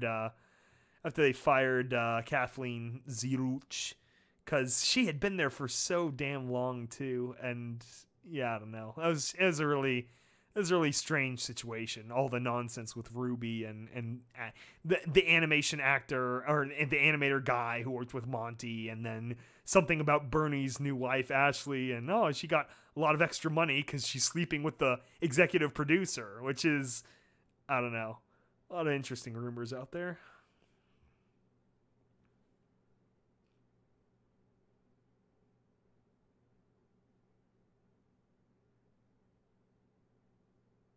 Yeah, that's true. In a lot of ways, the Silver Bell Broken Horn was explored as a concept in the original Fallout Equestria, and then probably Project Horizon somewhere.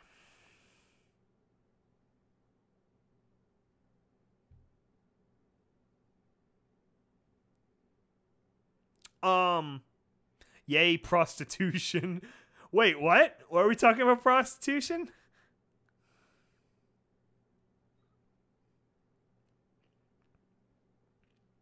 That's one of those things, it's like, I didn't know of, like, I don't know. I didn't know of how to, like, casually mention that in any in any of our stories so far, so I haven't really necessarily outright included that anywhere. It hadn't come up. You know, you sort of get, like, with the Raiders and Slavers, the implied nature of slavery, but that's about it. And then, like, the, Batter Blade talking about her childhood in the Raider gang. That's about it. But quote unquote consensual prostitution, like, just like someone trying to make their way in the world with something they know how. It's not something I could explore. It's not something I would have enough like insight on to really explore that story per se. Maybe in a Stable 69. We'll throw that into the Stable 69 idea pile. We could do all that. Have all the different, all the different sultry side stories all crammed together in one giant 69.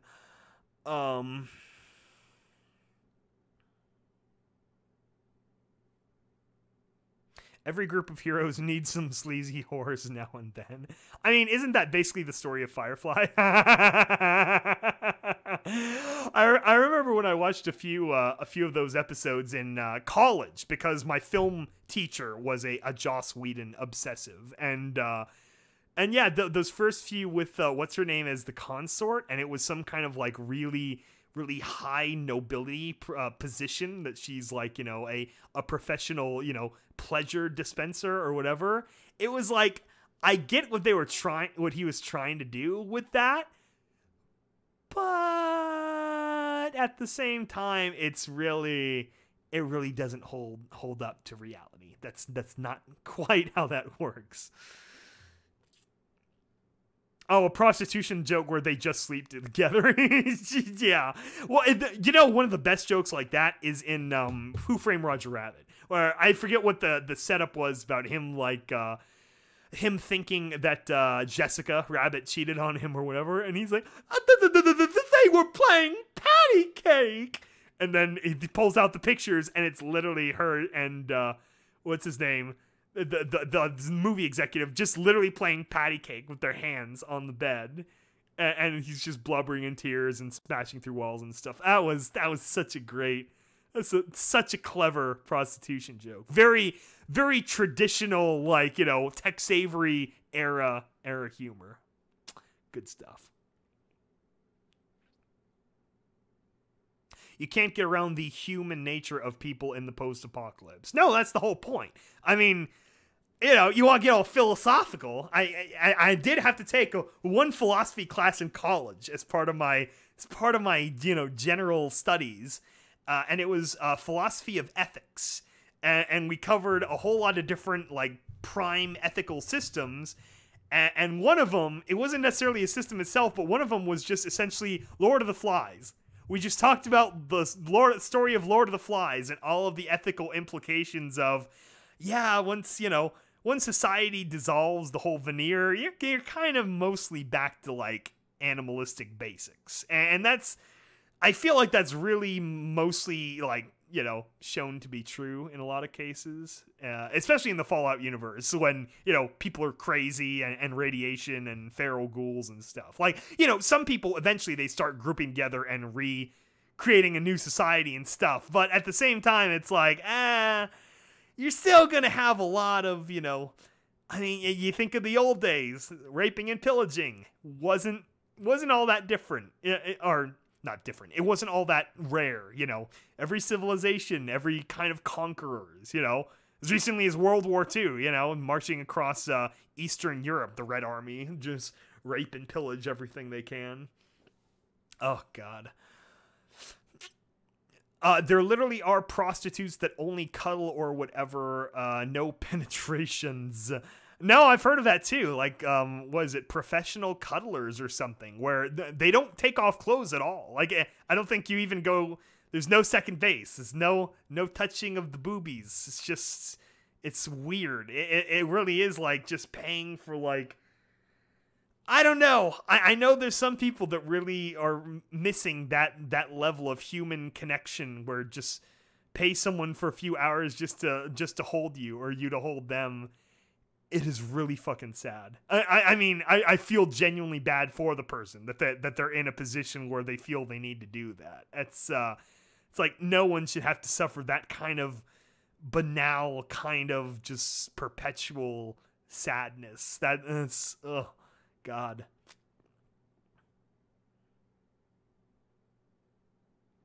Maid Cafe for the win. Japan for the win. Oh my God. Yeah, no, I know. If it's some kind of concept like that, I'm sure Japan is very, very far ahead in said industry.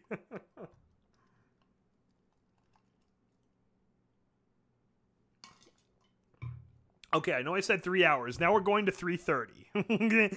It's just, we're here now. We might as well. 8 more minutes. Neko maids. Yeah, that is what that is, isn't it? Oh my gosh. It's always something.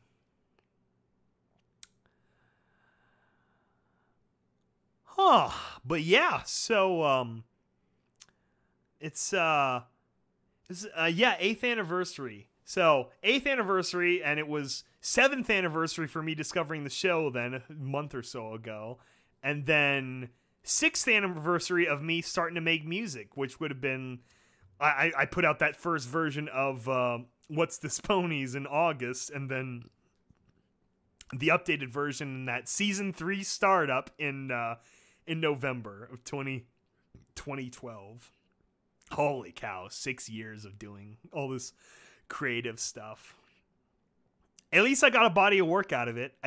Had a lot of fun along the way. Had a good couple novels worth of writing here. A lot of different productions, a lot of different songs. Got my gigantic ass symphonic metal operas. Maybe some more down the road, who knows. And yeah, it's a lot of neat things.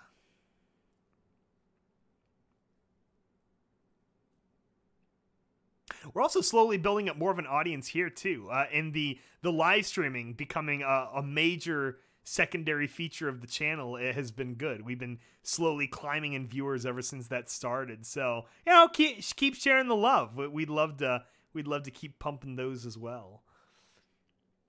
I kind of want the fandom to blow up again. Blow up as in get larger, or blow up as in have some kind of big, crazy, a chaos event, like Derpy or something like that.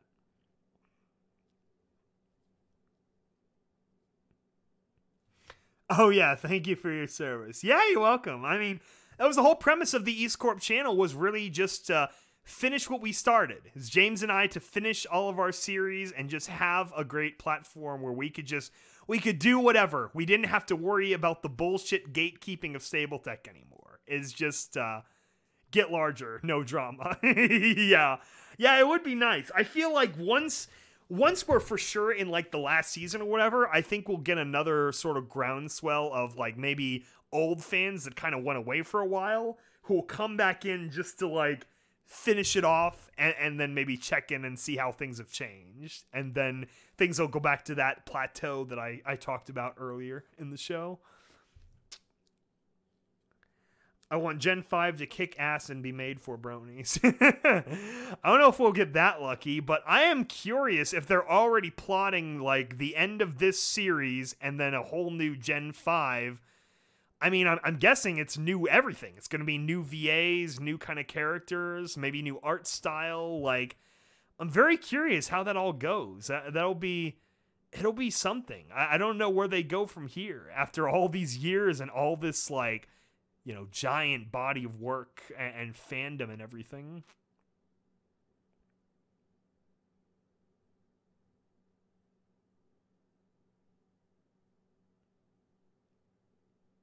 Twilight might be an Earth Pony in Gen 5. Yeah, you never know. Maybe maybe K-Cat Bill O'Reilly will finally decide to just make the show and make Fallout Equestria. Oh my gosh. Since the East Coast cons are dying, might move westward soon.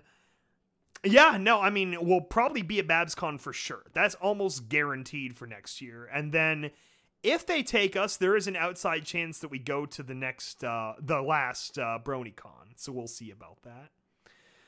And then Everfree, maybe. It kind of depends.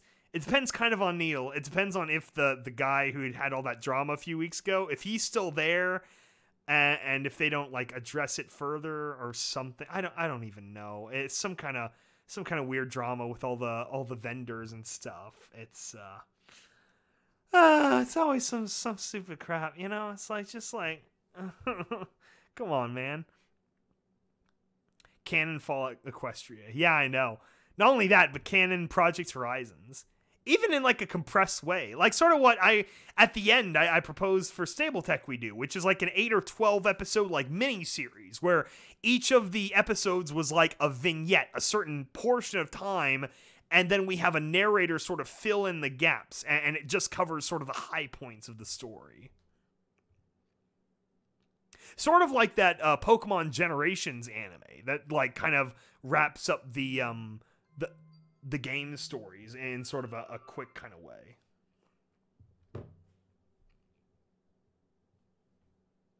Yeah, I know, right? Plot twist. Gen 5 is just Fallout Equestria.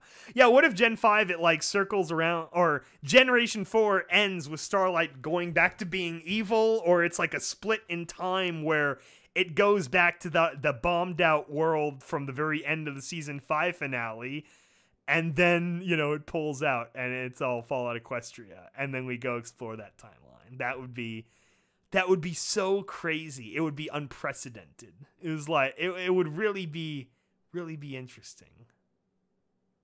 But for the fans that really, really liked it, I mean, I think you can almost do it. Like, if you imagine all the real Fallout Equestria fans, if they're like, you guys gotta buy almost like each episode $20 in order to make it financially viable for us to do this. I almost think they would do that. It's, you know, if you take all the Fallout Equestria fans from around the world, which, you know, who knows how many would line up to do that, even just be curious about it, like 100,000 people or something. It'd be interesting.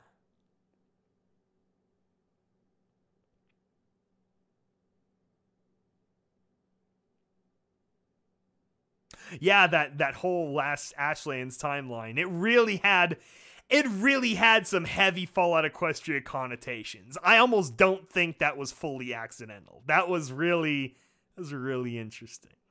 Anyway, okay, we've had a great podcast. We got to really celebrate the 8th anniversary. We got to talk about a whole lot of fun things, everyone's favorite ponies, how they got into the fandom, Fallout Equestria stuff, favorite villains, least favorite villains.